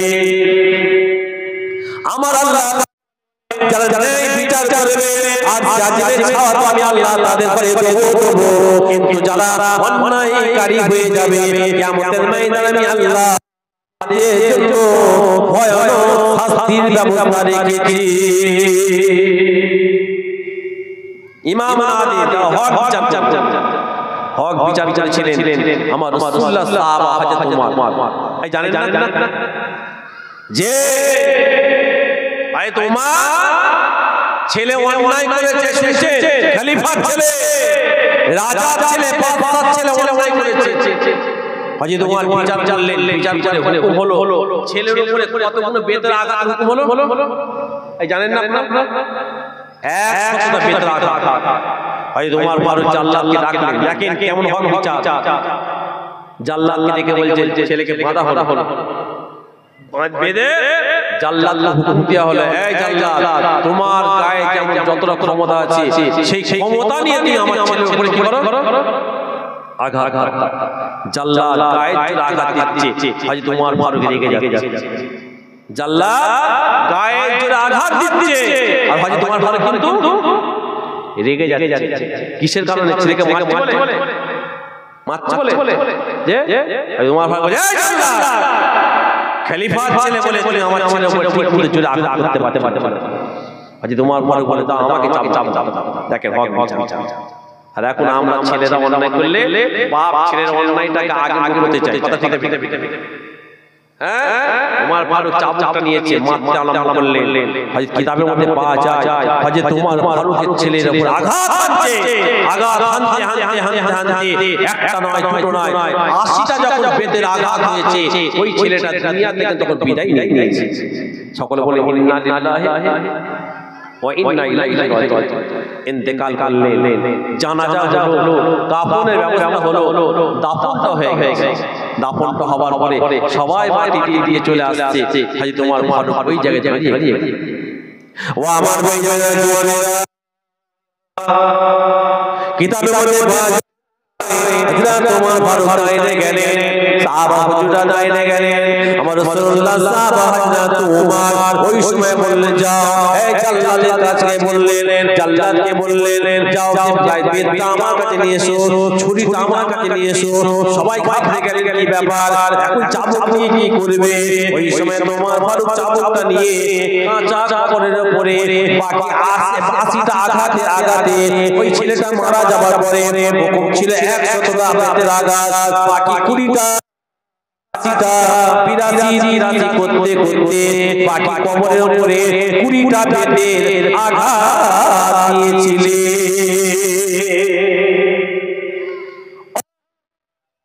কারো কিন্তু কোনো কথা বলার ক্ষমতা ওমরের সামনে নাই, কেউ কোনো কথা বলতে পারবে না। হযরত ওমর ফারুক চলে গেলেন, মনটা খারাপ কেন? যতই যাই হয় না কেন আমাদের কাছে সবথেকে প্রিয় জিনিস হলো আমাদের সন্তান। এখানে আমরা যারা বসে আছি আপনারা বলুন তো, যে যেমন আমাদের কাছে প্রত্যেকের কাছে প্রত্যেকে সবথেকে মূল্যবান ভালোবাসা জিনিস হচ্ছে ছেলে, না যদি ছেলে মেয়ে নয়, হাজারো ছেলে মারা গেছে মনটা খারাপ হবে না? কথা বলে কিন্তু হযরত ওমর ফারুক চিন্তা করছে না, এই হুকুম তো আল্লাহর হুকুম, এইখানে কোনো ছাড় নেই। ও আমার ভাইজানেরা, হযরত ওমরের মনটা খারাপ। হযরত ওমর ফারুক রাতের বেলা শুয়ে পড়লেন, হঠাৎ হযরত ওমর ফারুক রাতের বেলা শুয়ে পড়লেন। রাতের বেলা শোয়ার পরে স্বপ্নের মাধ্যমে ছেলেকে দেখতে পাচ্ছে। ছেলে বলতে লেগেছে আব্বা জান আমি অন্যায় করেছিলাম বলে আপনি আমাকে দুনিয়া জমিনে সাজাটা দিয়েছেন, সাজাটা আপনি 80 বেত দিয়েছিলেন, 80টা বেতের পর আমি মারা গিয়েছিলাম, আমাকে কবরে রাখার পরে আপনি বাড়ি বাকি 20টা বেতের আঘাত আমার কবরের উপর আপনি মেরেছিলেন, বাকি 20টা বেতের আঘাত আপনি আমার কবরের উপরে মেরেছিলেন। আপনি যদি বাকি 20টা বেতের আঘাত আমার কবরের উপরে না মারতেন, আমার আল্লাহ পাক হয়তো আমাকে নাজাত দিত না। আপনি বাকি 20টা বেতের আঘাত দিয়েছেন বলে আমার আল্লাহ পাক আমার পরকালে জীবনটাকে শান্তির করে দিয়েছে। এটা ছিল বিচার, হক বিচার। আমার রাসূলুল্লাহ বললেন এই ধরনের ব্যক্তিদের ঘরে যারা হক বিচার করবে, ন্যায় বিচার করবে, আল্লাহ কিয়ামতের ময়দানে ওদের ঘরে কোথায় আর সাজিয়ে ছাওয়া নসিব করবে। তাদের মধ্যে এক নম্বরে বলা হলো ইমামুল আদিল, যারা হক বিচার করে। অনেকে বলে দেখবেন একটা বিয়ে করে চাওয়া বলে দুটো বিয়ে করব, আচ্ছা না দুটো কেন চারটা করে, শরীয়ত আপনাকে যায় কিন্তু হক বিচার করতে পারবে। আমার নানা জান আপনারা জানেন আজকে কিন্তু ছোট হুজুর পীর কেবলা, আমার নানা জানকে দেখেছেন আপনারা, মুরব্বি মানুষ দেখে আলহামদুলিল্লাহ। যে আমার নানা জান কটা বিয়ে করেছেন জানেন না? কটা?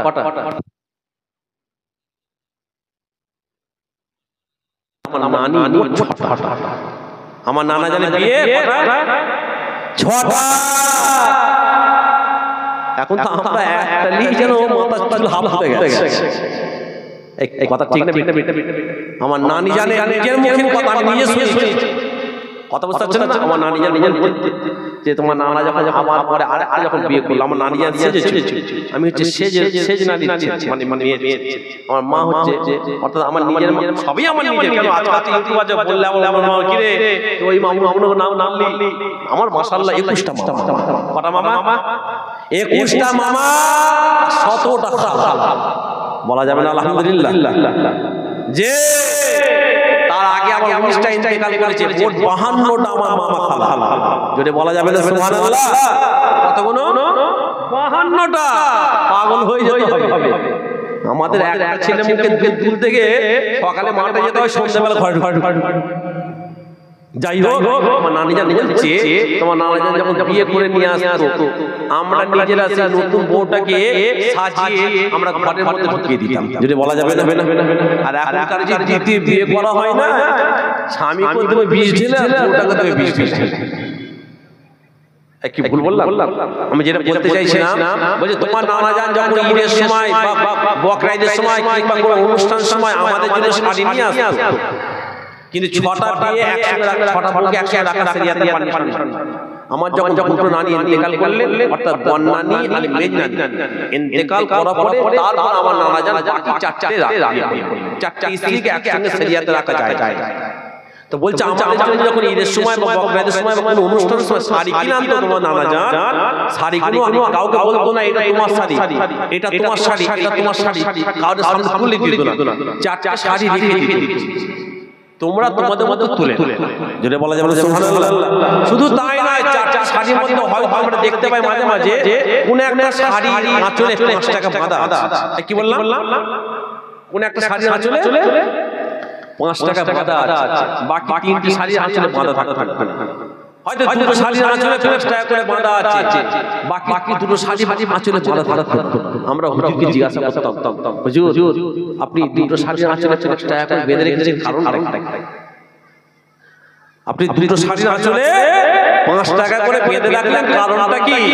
তখন আমার নানা জান আশিকে রাসূল ছোট হুজুর পীরকে বলা বলতো, দেখো এই যে দুটো শাড়ির আঁচলে 5 টাকা বেঁধে দিয়েছি, এই দুটো শাড়ি থেকে এই শাড়িটা 5 টাকা করে দাম কম, ধরে নেন এই শাড়ি দুটো 200 টাকা করে দাম, আর এই শাড়িটা 195 টাকা করে দাম, বাকি 5 টাকা আমি আঁচলে বেঁধে দিলাম যাতে আমার হকটা আমি তোমাদের জন্য আদায়টা করে দিই। যদি বলে জোরে কথা বুঝাতে পারলাম কি? বুঝতে পারলেন যে দুটো শাড়ির দাম 200 টাকা করে, আর দুটো শাড়ির দাম কত? 195 টাকা করে। তাহলে 195 হওয়ার কারণে 5 টাকা করে কম হচ্ছে। আমি জুলফিকার ছোট হুজুর এই জন্য বাকি দুটো শাড়ির আঁচলে 5 টাকা করে বেঁধে দিলাম যাতে ঘরে 200 টাকা হয়ে যায়। এটাই হলো হক আদায় করা। যদি বলা যাবে না। আর আমরা নতুনে ন করা আর পুরনোতে পুরনো বউটার দিকে আমরা খেয়াল করি না। নতুন যে বউটা অবশ্যই আপনি বিবাহ করেন, আপনাকে শরিয়ত মানা করবে না, নিষেধ, কিন্তু আপনাকে শরিয়ত মোতাবেক আপনাকে দুটো বউয়ের হক আপনাকে সমান আদায় করতে হবে। আল্লাহ রাসূল শেষ জীবনে যখন আর শরীর অসুস্থ, সমস্ত আম্মা জানদের ঘরে কাছে রাখলেন, সমস্ত আম্মা জানদের ঘরে কাছে রাখলেন। আমার রাসূলুল্লাহ সবাই বাড়ি পালা ছিল, আমার নানা জান পালা করতে, ওনার বাড়িতে 1 সপ্তাহ, ওনার ওই নানির বাড়িতে 1 সপ্তাহ, ওই নানির বাড়িতে 1 সপ্তাহ পালা করে দিলেন। কথা বুঝতে পারছেন?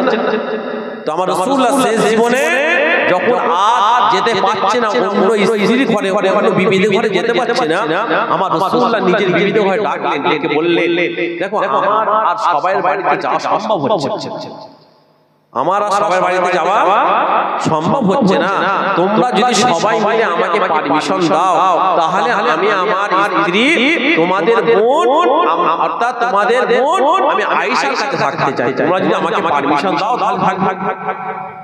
সমস্ত আম্মা জানজা বলেন, ইয়া রাসূলুল্লাহ, ইয়া হাবিবাল্লাহ, আপনার অন্যান্য স্ত্রীরা, আপনার অন্যান্য আমরা বিবিদের থেকে আয়েশা যুবতী, একটু যুবক, আপনার খেদমতটা ভালো করতে পারবে, আমাদের সবাই তরফ থেকে আপনাকে আমরা পারমিশনটা দিয়ে দিলাম। যদি বলে একটা জোরে বলে, এটা হলো হক বিচার, এটা হলো ন্যায় বিচার।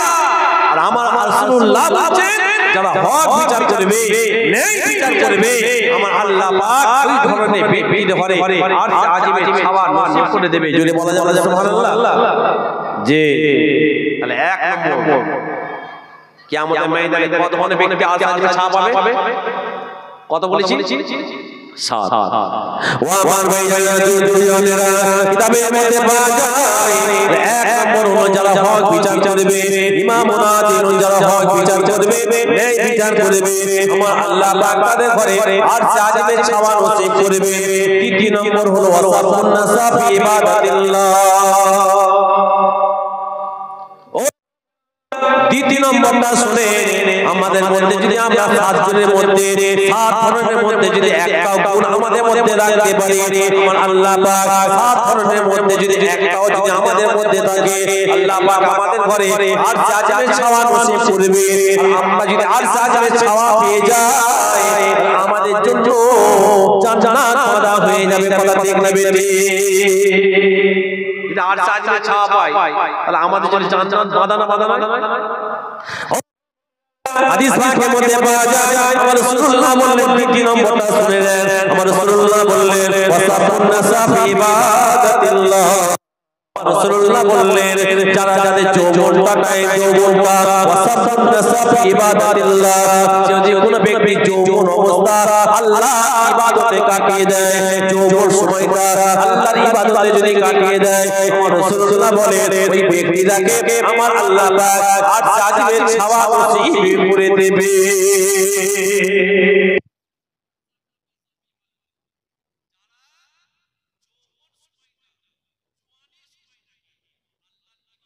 কাটিয়ে দেয় ওই যৌবনের সময়টাকে আল্লাহর ইবাদতে কাটানোর জন্য আমার আল্লাহ আর জাজিমের ছাওয়া নসিব করে দেয় যদি বলা যাবে না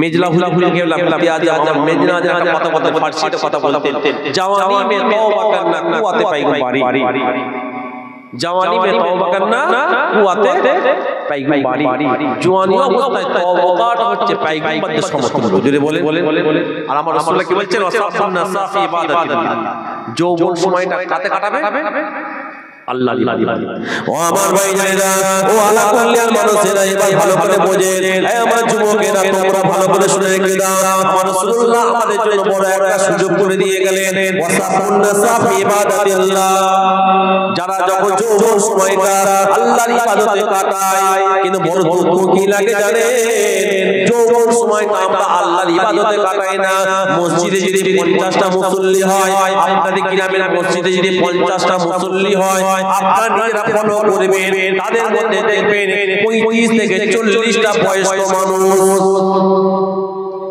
ভুল বললাম বয়স্ক না মসজিদ কাল কিয়ামতের ময়দানে মাহশর ময়দানে আল্লাহ পাক আমাদের বিচার করবে আল্লাহ পাক আমাদের বিচার করবে আল্লাহ পাক যখন আপনার 60 বছরটা বয়স হয়েছে 70 বছর বয়স হয়েছে আল্লাহ পাক এই বিচারটা করার আগে আল্লাহ পাক আপনার আমার আগে বিচার করবে বান্দা বান্দা তোর বয়স যখন 18 ছিল তোর বয়স যখন 20 বছর ছিল তোর বয়সটা যখন 25 বছর ছিল তোর বয়সটা 30 ছিল তোর বয়সটা যখন 35 ছিল বান্দা ওই যৌবনের সময়টা তুই মসজিদে কাটিয়েছিস কি কিলাবে কাটিয়েছিস জবাব দে যৌবনের বিচারটা আল্লাহ যৌবন বয়সের বিচারটা আগে আল্লাহ বান্দা যখন জওয়ানি ওয়াক্ত ছিল বয়সটা ছিল ওই বয়সটা তুই মসজিদে কাটিয়েছিস কিলাবে কাটিয়েছিস জবাব ভাই জান বড় দুঃখ লাগে আগে জানে আজকাল আমরা যুবক যারা আছি দেখবেন যুবক ছেলেরা বেশি করে দেখবেন তারা বেশি করে কিলাবে আড্ডা দেয় অনেকে তারা চায়ের দোকানে আড্ডা দেয় মাচায় বসে আড্ডা দেয় না না আমি যুবক ঘরে লক্ষ্য করে বলছি আমার রাসূলুল্লাহর বড় শপথ যুবকদের নিয়ে আমার রাসূলুল্লাহ যুবকদের জন্য বড় পুরস্কার বলে দিয়ে গেছে যুবকদের হাতে ইসলামের পতাকা থাকবে আজকে একটা তার বড় নিদর্শন দেখবেন আজকাল জলসা মাহফিল হয় কিন্তু জলসা মাহফিলে যদি দেখবেন 25টা যদি কমিটি থাকে 25 জন কিংবা 20 জন যদি কমিটি থাকে 20 জনের মধ্যে 15 জন মিনিমাম দেখবেন যুবক থাকে না কথা ঠিক হ্যাঁ এই জলসাটা আপনারা দিচ্ছেন এই কথা বলছেন জানি না এখানে কি বলছেন এই জলসা যে 20 জন কমিটি থাকে বা 25 জন বেশিরভাগ কিন্তু যুবক ভুল বললাম আপনারা যারা বয়স দুঃখ নিচ্ছেন দেখেন আপনারা একসময় ছিলেন এখন এবার আপনাদের ছেলেরা আপনাদের ভাইপোরা আপনাদের নাতি পুতারা দায়িত্ব নিয়েছে ভালো করছে না খারাপ হ্যাঁ আমার রাসূলুল্লাহ বললেন রাসাবুন নাসা ফি ইবাদাতিল্লাহ, যখন কোন ব্যক্তি যৌবন সময়টা আল্লাহর ইবাদতে কাটিয়ে দেয়, যদি বলা যাবে না বয়স হয়ে গেলে দেখবেন নামাজ, আমরা যখন নামাজে সিজদায় যাই বয়স হয়ে গেলে ঠিক মতো সিজদায় যেতে পারে, রুকুতে যখন যায় ঠিক মতো রুকুতে যেতে পারে, বেশি মসজিদে দেখবেন চেয়ারে হয়ে গেছে, চেয়ার কথা ঠিক আছে। যৌবন সময়টা দীর্ঘক্ষণ ধরে দাঁড়িয়ে আমরা দাঁড়িয়ে আল্লাহ তিলাওয়াত করতে পাবো, ইমাম সাহেব বলে। কিন্তু যারা মুসল্লি বয়স হয়ে গেছে, চেয়ারে যদি না অনেকে দাঁড়ায়, এমনি অবস্থায় দাঁড়ালো যেন ফুট করে ছোট সূরা হলে ভালো হয়। কি ভুল বলছি কথা বলে? হ্যাঁ, অনেকে মসজিদে দেখবেন ইমাম সাহেব বড় সূরা ধরলে অনেক মুসল্লিদের মধ্যে একটা অলসতা ভাব হয়, মনে মুসল্লিরা আবার অনেকে চিল্লাচ্ছি করে কত বড় সূরা ধরেছে, হয় না। এই জন্য তো রাসূলুল্লাহ বললেন যে যৌবন সময়টা যখন কোন আমার মা আল্লাহর ইবাদতে কাটিয়ে দেয়, আমার আল্লাহ ওই ব্যক্তিটাকে কিয়ামতের ময়দানে আরশে আজিমে ছাওয়া নসিব করে দেবে। বলুন সুবহানাল্লাহ। একটু জোরে বলা যাবে সুবহানাল্লাহ। ও আমার ভাইয়েরা, ও যুবকেরা, আমার রাসূলুল্লাহ পরিষ্কার জানিয়ে দিলেন। 3 নম্বর হাদিসটা শুনে রেখে দেন, ওয়ারাজুলুন কালবুহু মুআল্লাকান বিল মাসাজিদ। দ্বিতীয় নম্বরটা বললাম বলতে পারলেন, 1 নম্বর ইমামুল আদিলুন, যারা হক বিচার করবে। 3 নম্বর হল ওয়াসাবুন নাসা ফি ইবাদাতিল্লাহ, যাদের যৌবন সময়টা আল্লাহর ইবাদতে কাটিয়ে দেয়। 3 নম্বরটা শুনেন, ওয়ারাজুলুন কালবুহু মুআল্লাকান বিল মাসাজিদ, যারা যখন কোন ব্যক্তি মসজিদে নামাজ পড়ে মসজিদ থেকে বেরোবার সময় তার অন্তরটা মসজিদে রয়ে থাকে, তার অন্তরটা মসজিদে থাকে, আমার আল্লাহ বলে ওই ব্যক্তিদের ঘরে আমার আল্লাহ আরশে আজিমে ছাওয়া নসিব করে দেবে। কি নম্বর বললাম? যখন কোন মুসল্লি নামাজ পড়ে বেরোবার সময় তার অন্তরটা কিন্তু কোথায় রেখে আসে? মসজিদে রেখে আসে। যেমন দেখবেন আমরা অনেকে এমন নামাজ পড়ি যে জোহরের নামাজটা পড়লাম, মনটা হলো কি যে এক্ষুনি আসর না হয়ে যায়, আছে না নাই? হ্যাঁ বলে আছে না যে এক্ষুনি আসরটা হয়ে যাবে, ঘরে যায় আজান হচ্ছে না, কি বলতো বয়স হয়ে গেছে কানে ঠিক শুনতে পাচ্ছি না, আজান হচ্ছে না, অন্তরটা কি ঘুরে আছে মসজিদ। ওয়ারাজুলুন কালবুহু মুআল্লাকান বিল মাসাজিদ, যাদের অন্তরটা মসজিদে রেখে চলে আসে, আমার রাসূলুল্লাহ বলেন আমার আল্লাহ পাক কাল কিয়ামতের ময়দানে আরশে আজিমে ছাওয়া নসিব করে দেয়। যদি বলা যাবে সুবহানাল্লাহ। একটু জোরে বলে। ও আমার ভাইয়েরা, চতুর্থ নম্বরটা শুনে রেখে দেন, ওয়ারাজুলুন তাহাব্বা বিল্লাহি ইসলামা আলাইহি ওয়া তাফাররাকা আলাইহি। চতুর্থ নম্বর, এই 3 নম্বর বন্ধ করতে পারলেন? চতুর্থ নম্বর, ওয়ারাজুলুন তাহাব্বা বিল্লাহি ইসলামা আলাইহি ওয়া তাফাররাকা আলাইহি, যখন কোন ব্যক্তি আল্লাহর জন্য আল্লাহকে সন্তুষ্ট করার জন্য সম্পর্ক রেখে দেয় এক অপরের সাথে, এবং আল্লাহকে সন্তুষ্ট করার জন্য এক অপরের সাথে বিচ্ছেদ করে দেয়, আমার আল্লাহ পাক কাল কিয়ামতের ময়দানে মাহশরের ময়দানে আরশে আজিমের ছাওয়া নসিব করে দেবে। চতুর্থ নম্বর কি? যে আল্লাহকে খুশি করার জন্য সম্পর্ক, আর আল্লাহকে খুশি করার জন্য সম্পর্ক ছেড়ে দেয়। আল্লাহকে খুশি করার জন্য সম্পর্ক বিচ্ছেদ মানে কেমন? ভাই জানেন, একটা উদাহরণ দিতে বোঝার চেষ্টা করবেন। ধরে নেন আপনি আপনার একটা বন্ধু আছেন, কঠিন বন্ধুত্ব আপনার সঙ্গে, তার সম্পর্ক আপনারা দুজনে একসাথে অফিসে কাজ করেন, একই চায়ের দোকানে চা খান, একসাথে অফিসে যান, সব সময় আপনাদের সঙ্গে এক অপরের সাথে মিল মহব্বত।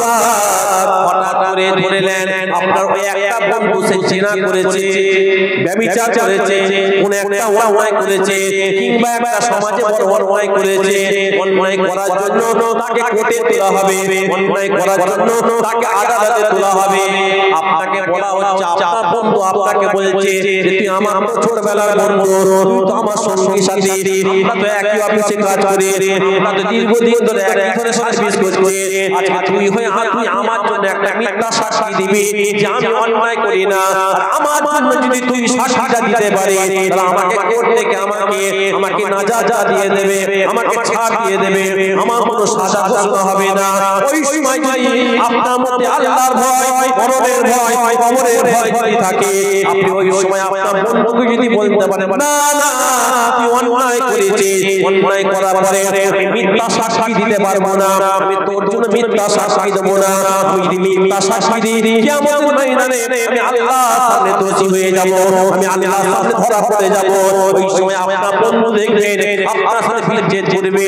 আমার রাসূলুল্লাহ বলে আল্লাহকে খুশি করার জন্য আপনি আপনার বন্ধুর সাথে সম্পর্ক বিচ্ছেদ করে দিলেন, আমার আল্লাহ আপনাকে আর সাজবে সওয়াব নসিবে করে দেবে।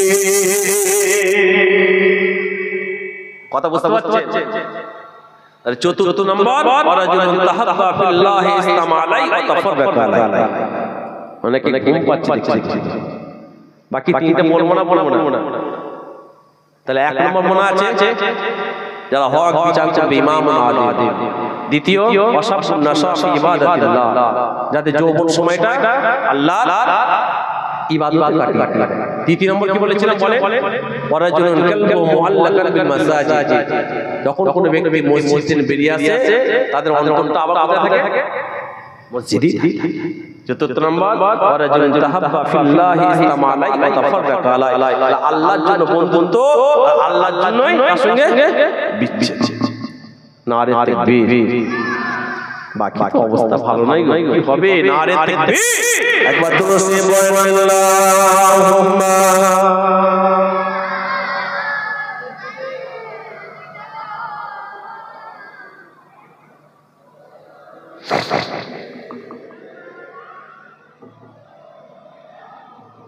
জোরে জোরে পড়ে আল্লাহুম্মা সাল্লি আলা সাইয়্যিদিনা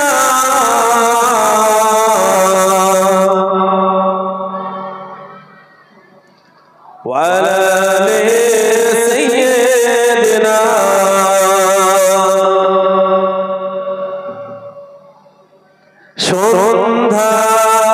সন্ধ্যা প্রতিদিন আসে যায়, হিমের হাওয়া মেঘের ছাওয়া স্মরণ করে দেয়। সন্ধ্যা প্রতিদিন আসে যায়, হিমের হাওয়া মেঘের ছাওয়া স্মরণ করে দেয়। এই তো জীবন, নয় তো তোমার চিরদিন, এই পৃথিবী নয় তো তোমার চিরদিন। একদিন আসিবে জীবনের সার, স্মরণ করে দেয় আল্লাহুম্মা।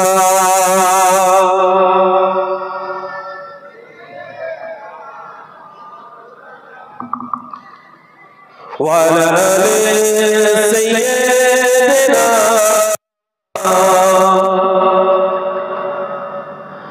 সকালে মুকুরতা বিকালে রন্ধরা যৌবন জল ধরেছে। সকালে মুকুরতা বিকালে রন্ধরা যৌবন জল ধরেছে। সন্ধ্যা প্রতিদিন আসে যায়, হিমের হাওয়ায় মেঘের ছাওয়ায়, হিমের হাওয়ায় মেঘের ছাওয়ায় স্মরণ করে দেয়। এই তো জীবন, নয় তো তোমার চিরদিন, এই পৃথিবী নয় তো তোমার চিরদিন।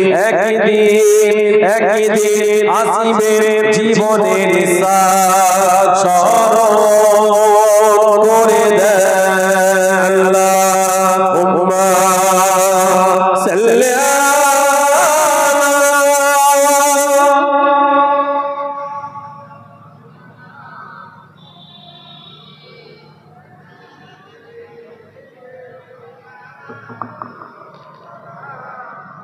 আমার ভাই যেটা বলছিলাম তার কটা বললাম,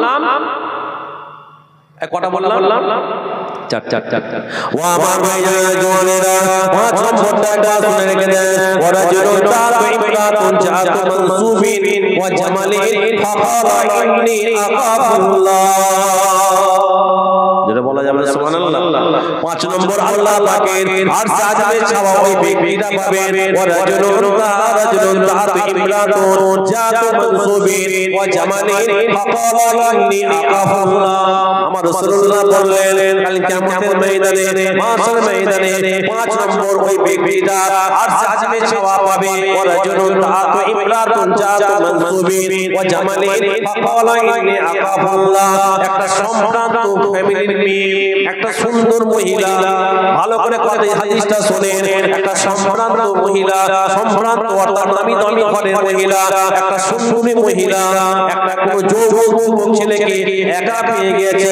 একা পেয়ে যাবার পরে ওই মেয়েটা সেই ছেলেটার সঙ্গে কুসম্পর্ক করতে চাইছে, জিনা করতে চাইছে, ব্যভিচার করতে চাইছে। ওই ছেলেটা যদি ওই সময় বলে ইন্নী আখাফুল্লাহ, আমি আল্লাহকে ভয় করি, ওই ছেলেটা যখন বলবে আমি আল্লাহকে ভয় করি, আমি আল্লাহকে ভয় করি, কিতাবে বলে পাওয়া যায় ওই ছেলেটা যখন বলবে ইন্নী আখাফুল্লাহ, আমি আল্লাহকে ভয় করি, আমার রাসূলুল্লাহ বলে আমার আল্লাহ পাক এই ধরনের ছেলেদের ঘরে, এই ধরনের মেয়েদের ঘরে আমার আল্লাহ পাক আরশ আযমের শাওয়া নসিব করে দেবে। 5 নম্বর ওরা যেন তাআতু ইমরাতুন জাতু মানসুবিন ওয়া জামালিন ফাকালা ইন্নী আখাফুল্লাহ। একটা সম্ভ্রান্ত ফ্যামিলি হাই ফাই ঘরে একটা সুন্দরী মহিলা কোন একটা ছেলেকে একা পেয়ে তাকে নিজের কাছে কুমন্ত্রণার জন্য ডাকছে। ওই ছেলেটা যদি ওই সময় বলে ইন্নী আখাফুল্লাহ, আমি আল্লাহকে ভয় করি, আমার রাসূলুল্লাহ বলে আমার আল্লাহ পাক ওই সময় ওই ছেলেটাকে আরশ আযমে ছাওয়া নসিব করে দেয়। তাই বলা যাবে সুবহানাল্লাহ। একটু জোরে বলে। কিন্তু আমরা দেখবেন এই জলসার সময় আবার অনেকে দেখবেন যত রকম খারাপ কাজের দিকে চলে যায়। কি কথা ভুল বলছি?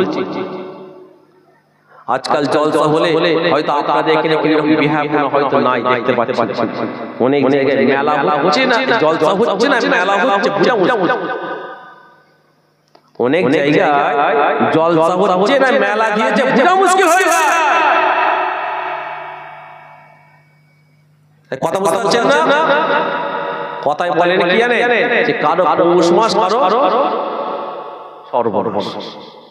শোনে এই জন্য আমার রাসূলুল্লাহ বলছে যখন তোমাদের ছেলে মেয়েরা উপযুক্ত হয়ে যাবে, যখন কোনো ছেলে মেয়ে উপযুক্ত হয়ে যায়, বাপ মায়ের কর্তব্য সেই ছেলে মেয়ের বিবাহটা দিয়ে দাও। বাপ মায়ের কর্তব্য ছেলে মেয়ের কি দাও? বিয়েটা দিয়ে দাও। যদি ওই ছেলে মেয়েটা খারাপ কাজ করে ফেলে বাপ মাকে কিন্তু দাসী মানে দোষী করা হবে। ওই জন্য ওই বাপ মা গুনার হকদার হয়ে যাবে। কিন্তু আমরা দেখবেন মেয়ে কলেজে পড়ছে, এরপরে এমএ পড়াবো, এরপরে বিএড পড়াবো, একা একা মেয়ে সকালবেলা ব্যাগ নিয়ে বেরোচ্ছে, সন্ধ্যার সময় ঘরে ঢুকছে, বাপের কোনো হুঁশ নেই। এই আছে না? কথা বলে খারাপ নেবেন না। অবশ্যই আমি দোয়া চাই আল্লাহ আপনার মেয়েকে সতী নারী করুন, মেয়েটা যেন ভালো থাকে। কিন্তু এর মধ্যে যদি দুর্ঘটনা ঘটে যায়, আল্লাহ না করে, আপনি বাপ হিসাবে কিন্তু কিয়ামতের ময়দানে আল্লাহর সামনে ধরা পড়া যাবে।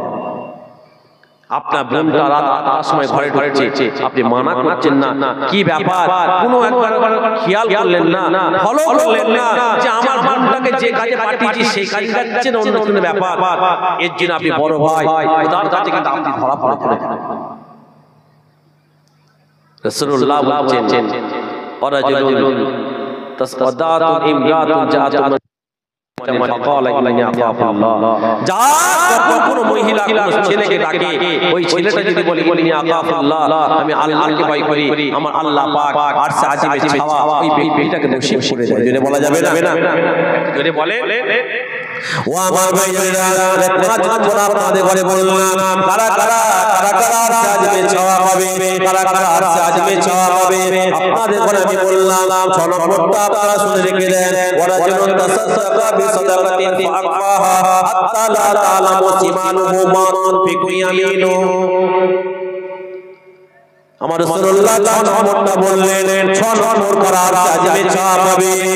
ও ভাইরা আমার রাসূলুল্লাহ বললেন 6 নম্বর যখন কোনো ব্যক্তি দান খায়রাত করে, এই হাদিসটা ভালো করে শুনেন। আমার রাসূলুল্লাহ বললেন 6 নম্বর আজমে ছাওয়া কারা পাবে, যখন কোনো ব্যক্তি দান করবে, ডান হাত দান করে বাম হাত বুঝতে পারে না। আমার রাসূলুল্লাহ বললেন বাম হাত দিয়ে দান করবে, ডান হাত বুঝতে পারবে না। আমার রাসূলুল্লাহ বলেন ওই ব্যক্তিটাকে কাল কিয়ামতের ময়দানে মাহশারের ময়দানে আমার আল্লাহ পাক আজমে ছাওয়া নসিব করে দিবে। 6 নম্বর কি বললাম? হ্যাঁ, ওরা যেন তাসাদদাকা বিসাদাকাতিন ফাআকবাহা হাত্তা লা তা'লামু শিমালুহু মা তুনফিকু ইয়ামিনু। ডান হাতে দান করা হয়, বাম হাত জানতে পারে না, বাম হাত দিয়ে দান করা হবে, ডান হাত দান জানতে পারবে না। আমার রাসূলুল্লাহ বলেন এই ধরনের ব্যক্তিদের ঘরে আমার আল্লাহ আরশে আজিমে ছাওয়া নসিব করে দেয়। যদি বলেন কিন্তু আমরা দান করছি এমন, দান করার আগে 4 দিন ধরে মাইকে ক্যানভাস হচ্ছে আলা কুল্লিয়া ঈদ উপলক্ষে গরিব মানুষদের মধ্যে বস্ত্র বিতরণ করা হবে। আমি এখানে এসেছি বলে আপনাদের গ্রামটার নাম বললাম, খারাপ নেবেন না। আলহামদুলিল্লাহ দান করছেন। আজকাল তো আমরা দান করছি না, অ্যাড দিচ্ছি, বুঝা মুশকিল। কথা বুঝতে পারছেন না? দানও করছি, আবার ইউটিউবার সাথে নিয়ে যাচ্ছে ভালো করে ক্যামেরাটা তোল যে আমি দান করছি। 500 শাড়ি দেওয়া হলে আমরা ঘোষণা করছি 5000 লোককে আজকে শাড়ি দেওয়া হবে। এই কথা ঠিক না? হ্যাঁ, 200 কম্বল দিলে আমরা মাইকে বলছি 2000 কম্বল দেওয়া হবে। এই দান দানই হবে, অস্বীকার করব না, দান দানই হবে। আর সাজে ছাওয়া কথা রাসূলুল্লাহ কাদের কথা বললেন? তাসাদদাকা বিসাদাকাতিন লা তা'লামু শিমালুহু মা তুনফিকু ইয়ামিনু। আমার রাসূলুল্লাহ বলেন ডান হাত দান করবে, বাম হাত জানতে পারবে না, বাম হাত দান করবে, ডান হাত জানতে পারবে না। আমার রাসূলুল্লাহ বলেন এই রকম ব্যক্তিদের ঘরে আর সাজে ছাওয়া দেওয়া হবে। আর আজকাল আমরা আমি আমাকেও বলবো আমরা এমন দান করছি যে আমি পশ্চিমে দান করছি, আলাদা মানুষরা দেখতে পাই ভাই মহাতাব ভাই আমাদের গ্রামে শাড়ি দিচ্ছে, কম্বল দিচ্ছে। শীতকালে গরিব মানুষকে কম্বল দিচ্ছে, স্টেশনে বাজারে দোকানে যেয়ে কম্বল দিচ্ছে। আরে দানটা দিচ্ছেন দুনিয়ার মানুষকে দেখাবার জন্য না আল্লাহকে খুশি করার জন্য? এটা যদি আপনার অন্তরটা থাকে, নিয়ত থাকে যে আমি আল্লাহ রাসূলকে খুশি করব, তাহলে আপনি নিশ্চয়ই গোপনে দান করবেন। অনেকে ব্যক্তি আজ দেখবেন মসজিদে নামাজ পড়তে যায়, নামাজ পড়ে আসার সময় এদিক ওদিক তাকিয়ে দেখে কেউ নাই, 5 টাকা বলেন, 2 টাকা বলেন, 10 টাকা বলেন, মসজিদে বাচ্চা খুশ করে আছে না কথা বলছেন না। আবার অনেকে 5000 টাকা দিবা বলে, আর 5 জন শুনিয়ে বলছে 5000 টাকা দিলাম, বিলটা ভালো করে লেখ। নাম লেখা হলো সৈয়দ মাহতাব হোসেন। কথা বলছেন কি রে, নামের আগে আমার পীরজাদা দিলি না কেন? নামের আগে আলহাজ দিলি না কেন? এই নামটা লিখে ধুয়ে খাবো নাকি? এই কথা ঠিক না বেটা? এই ভুল বলছি কথা কোনো? আমার রাসূলুল্লাহ বলছেন আর সাহায্যে ছাওয়া যদি পেতে চাও তাহলে ডান হাত দান করবে, বাম হাত জানতে পারবে না, বাম হাত দান করবে, ডান হাত জানতে পারবে না। আমার রাসূলুল্লাহ বললেন এই ধরনের ব্যক্তিদের ঘরে আমার আল্লাহ পাক আরশে আজিমে ছাওয়া নসিব করে দেয়। যদি বলুন সুবহানাল্লাহ, একটু জোরে বলেন। আমার রাসূলুল্লাহ আলাইহি বললেন ওয়া রাজুলুন যাকারাল্লাহু খালিয়ান ফাদাদাইনাহু। 7 নম্বর আমার আল্লাহ পাক আরশে আজিমে ছাওয়া আমাদের ঘরে নসিব করে দেবে। শুনে রেখে দেন 7 নম্বর হলো ওয়া রাজুলুন যাকারাল্লাহু খালিয়ান ফাদাদাইনাহু। আমার রাসূলুল্লাহ বললেন যখন কোনো ব্যক্তি নিরিবিলি নিচে বসে আল্লাহর ভয়ে, মরণের ভয়ে, জাহান্নামের ভয়ে নিজে চোখের পানিটা জমিনে ফেলতে পারে যখন কোনো ব্যক্তি আল্লাহর ভয় মরণের ভয় আসার কারণে চোখের পানিটা যখন আল্লাহ জমিনে পড়ে আমার রাসূলুল্লাহ বলেন ওই ব্যক্তিকে আমার আল্লাহ পাক আজ জামের সওয়াব নসিব করে দিয়ে থাকে 7 নম্বর কারা ওয়ারাজুলুন যাকারাল্লাহু খালিয়ান ফাফাদাত আইনাহু নিরিবিলি মিলছিল বসে আল্লাহ ভয় করে এই 7 নম্বরটা বাদ করে বলে গেলাম এই 7 নম্বরটা কমসে কম আমরা আমল করব ইনশাআল্লাহ কেন না আমরা এখানে সবাই গুনাহগার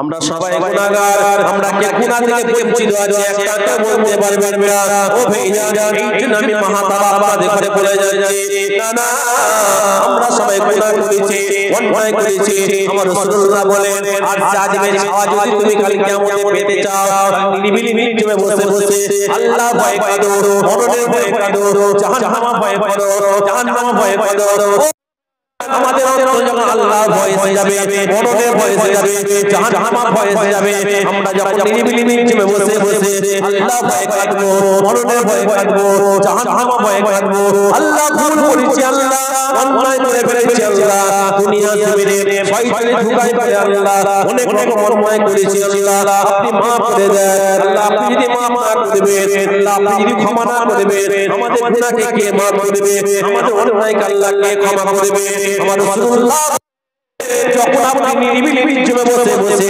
আল্লাহ ভয় একটা চোখের পানি খোদা জমিনে ফেলতে পারে আপনি নিরিবিলি বসে বসে আল্লাহর ভয়ে জাহান্নামের ভয়ে যদি একটা চোখের পানি আল্লাহর জমিনে ফেলতে পারে আমার রাসূলুল্লাহ বলেন আমার আল্লাহ পাক কাল কিয়ামতের ময়দানে আপনাকে আমাকে আর জাজিমের সওয়াব নসিব করে দেবে একটু জোরে বলা যাবে সুবহানাল্লাহ 7টা পরিষ্কার হলো আপনাদের এই 7টার মধ্যে আমরা একটাও করতে পারবো না 7টার মধ্যে একটা গুণ আমরা নিতে পারবো একটা গুণ হ্যাঁ বলে যে কোন একটা যদি নিতে পারে ওরে একটা ওসিলায় আমার আল্লাহ আপনাকে আমাকে নাজাত দিয়ে দেবে জোরে বলা যাবে না একটু জোরে বলে 7টা কি বলি মনে আছে আপনাদের কি বলেন কি আমি আবার বলে দিচ্ছি এক নম্বর আর হাদিসটা বলছি না আরেকটা বলছি না বাংলাটা বলছি যারা হক বিচার করবে দ্বিতীয় নম্বর কি বললাম ওয়াসাফুন নাসাফি ইবাদাতিল্লাহ যারা সময়টা আল্লাহর ইবাদতে কাটিয়ে দেয় তৃতীয় নম্বর কি বলেছিলাম ওয়ারাজুলুন কালকাল মুআল্লাকান বিল মাসাজিদ তৃতীয় নম্বর যখন কোন ব্যক্তি মসজিদ থেকে বেরোবার সময় তার অন্তরটা মসজিদে রেখে চতুর্থ নম্বর ওয়ারাজুলুন দাআত ইমরাতু জাআত মানসুবিন ওয়া জামালিন ফাকালা ইন্নী আখাফুল্লাহ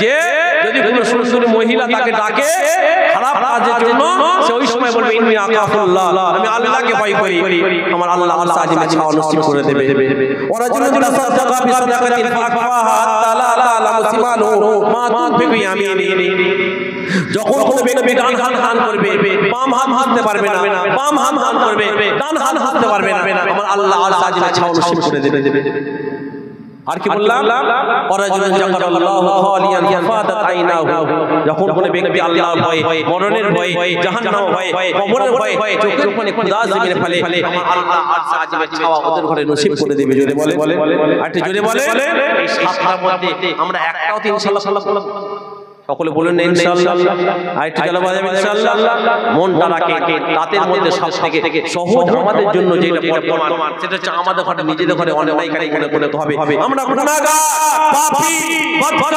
সিয়াকা আপনার মধ্যে যখন নিজেকে ছোট বড় করে নেবে যে আমি আমার মতো এত নিকৃষ্ট খোদা জমিনে নাই আমার মতো এত গুনাহগার খোদা জমিনে নাই আমরা যখন নিজেকে ছোট মনে করে নেব যে কবরে যখন আমার সঙ্গী সাথী আমার ছেলে আমার আত্মীয় স্বজন আমার ভাই আমার আত্মীয় স্বজনরা যখন আমাকে কবরে রেখে আসবে তখন তো আমার পাশে আর কেউ থাকার মতো থাকবে না একবার যদি নিরিবিলি বসে বসে আল্লাহর কাছে কাঁদি আমার আল্লাহ বলছে আর সাজিমের ছাওয়া ওই ব্যক্তিটাকে নসিব করে দেওয়া হবে জোরে বলে একটু জোরে বলা যাবে না সুবহানাল্লাহ ভাইজান লম্বা চওড়া নয় সংক্ষেপ করলাম আমি যখন ইসলাম আমার খুব পরিচিত আমার পাশে বসেছিলেন আপনারা জানেন আপনাদের গ্রামের রত্ন হয়তো একটা কথা আছে কি জানেন পীর মানে নাম মায়ে পীর মানে না, গায়ে আর পীর মানে না বয়ে। আমার ভাই খুব খুব খুব খুব মোহাম্মদের ভাই আমাদের যারা মাওলানা আক্তার ভাই, কথা বুঝতে পারছেন না? বহু জায়গায় ওয়াজনেশনে করে করে বেড়ায়। আপনি তো এখানে বাড়িতে নাকি? আপনি জানেন না? হ্যাঁ বলে ভাই যাই, আমার এখানে সময় আমার আছে 11টা, আমি এখান থেকে যাবো, গ্রামের নাম বললে আপনারা জানতে পারবেন, এখান থেকে যাবো ডানকুনি যাবো, মানে আমাকে একটা মধ্যে পৌঁছে দেওয়া, বুঝতে পারছেন? আর রাস্তায় এমন জ্যাম হচ্ছে একই সময়। কালকে যখন কালকে জলসা এসেছিলাম ওখানে আমার চাচা আমার পরে ছিল, আজকে আমার পরে আমার চাচা আসছে। কালকে আমি ছিলাম জায়গাটার নাম হচ্ছে লস্করহাটি, জানেন কি? Rajarhat new town. ওখানে চাচা যেন আমার পরে ছিল, আমার ছিল 10টা 12টা আর আমার চাচা ছিল 12টা। কালকে যে রাতে ফিরছি, হ্যাঁ, আর রাতে বেলা খাওয়া দাওয়া আমরা করে একটু যাওয়ার সময়, ঘরে যাওয়ার সময় হোটেলে একটু খেয়ে নিই। কেন ওয়াজ করা মানে একটা লড়াই করা, খিদে লাগে, আর একটু খেয়ে শুলে ঘুমতাম।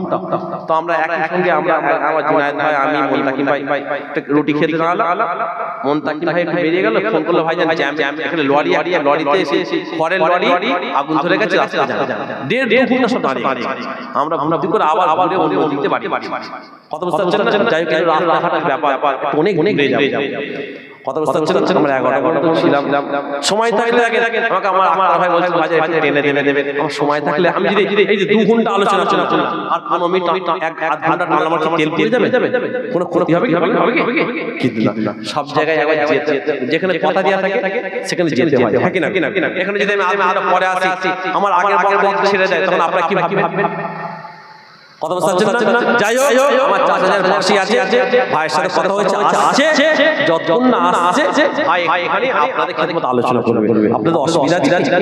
এই গ্রামের ছেলেগুলো অসুবিধা আছে কি? এটা আপনাদের গর্ব, এটা আপনাদের গর্ব কি যে আপনাদের গ্রামে একজন আলেমে দ্বীন আছে। কারণ যে গ্রামে হাফেজ থাকে, আলেম থাকে, মাওলানা থাকে, ওই গ্রামে আমার আল্লাহর রহমত থাকে। যেটা বলা যাবে সুবহানাল্লাহ। কথা বুঝতে পারছেন না? আপনাদের উচিত আপনারা সব ঘরে ঘরে ছেলেকে আলেম করে, হাফেজ করে।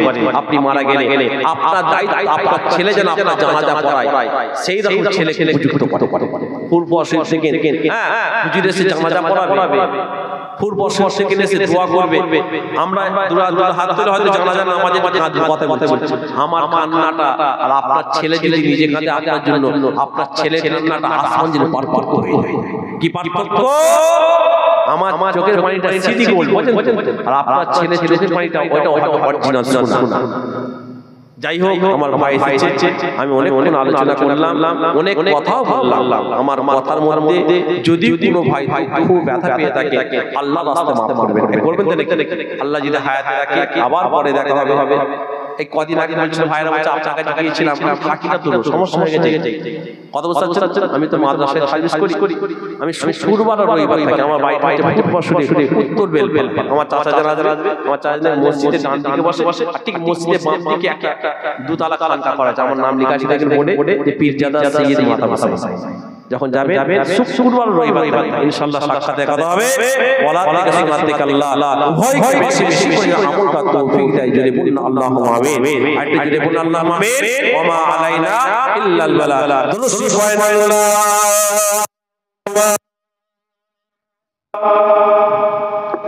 একটা কেউ উঠবেন না, একটা কেউ উঠবেন না। চাচা যারা আসবে মজলিসটা কি সুন্দর আছে, সুন্দরটা দেখে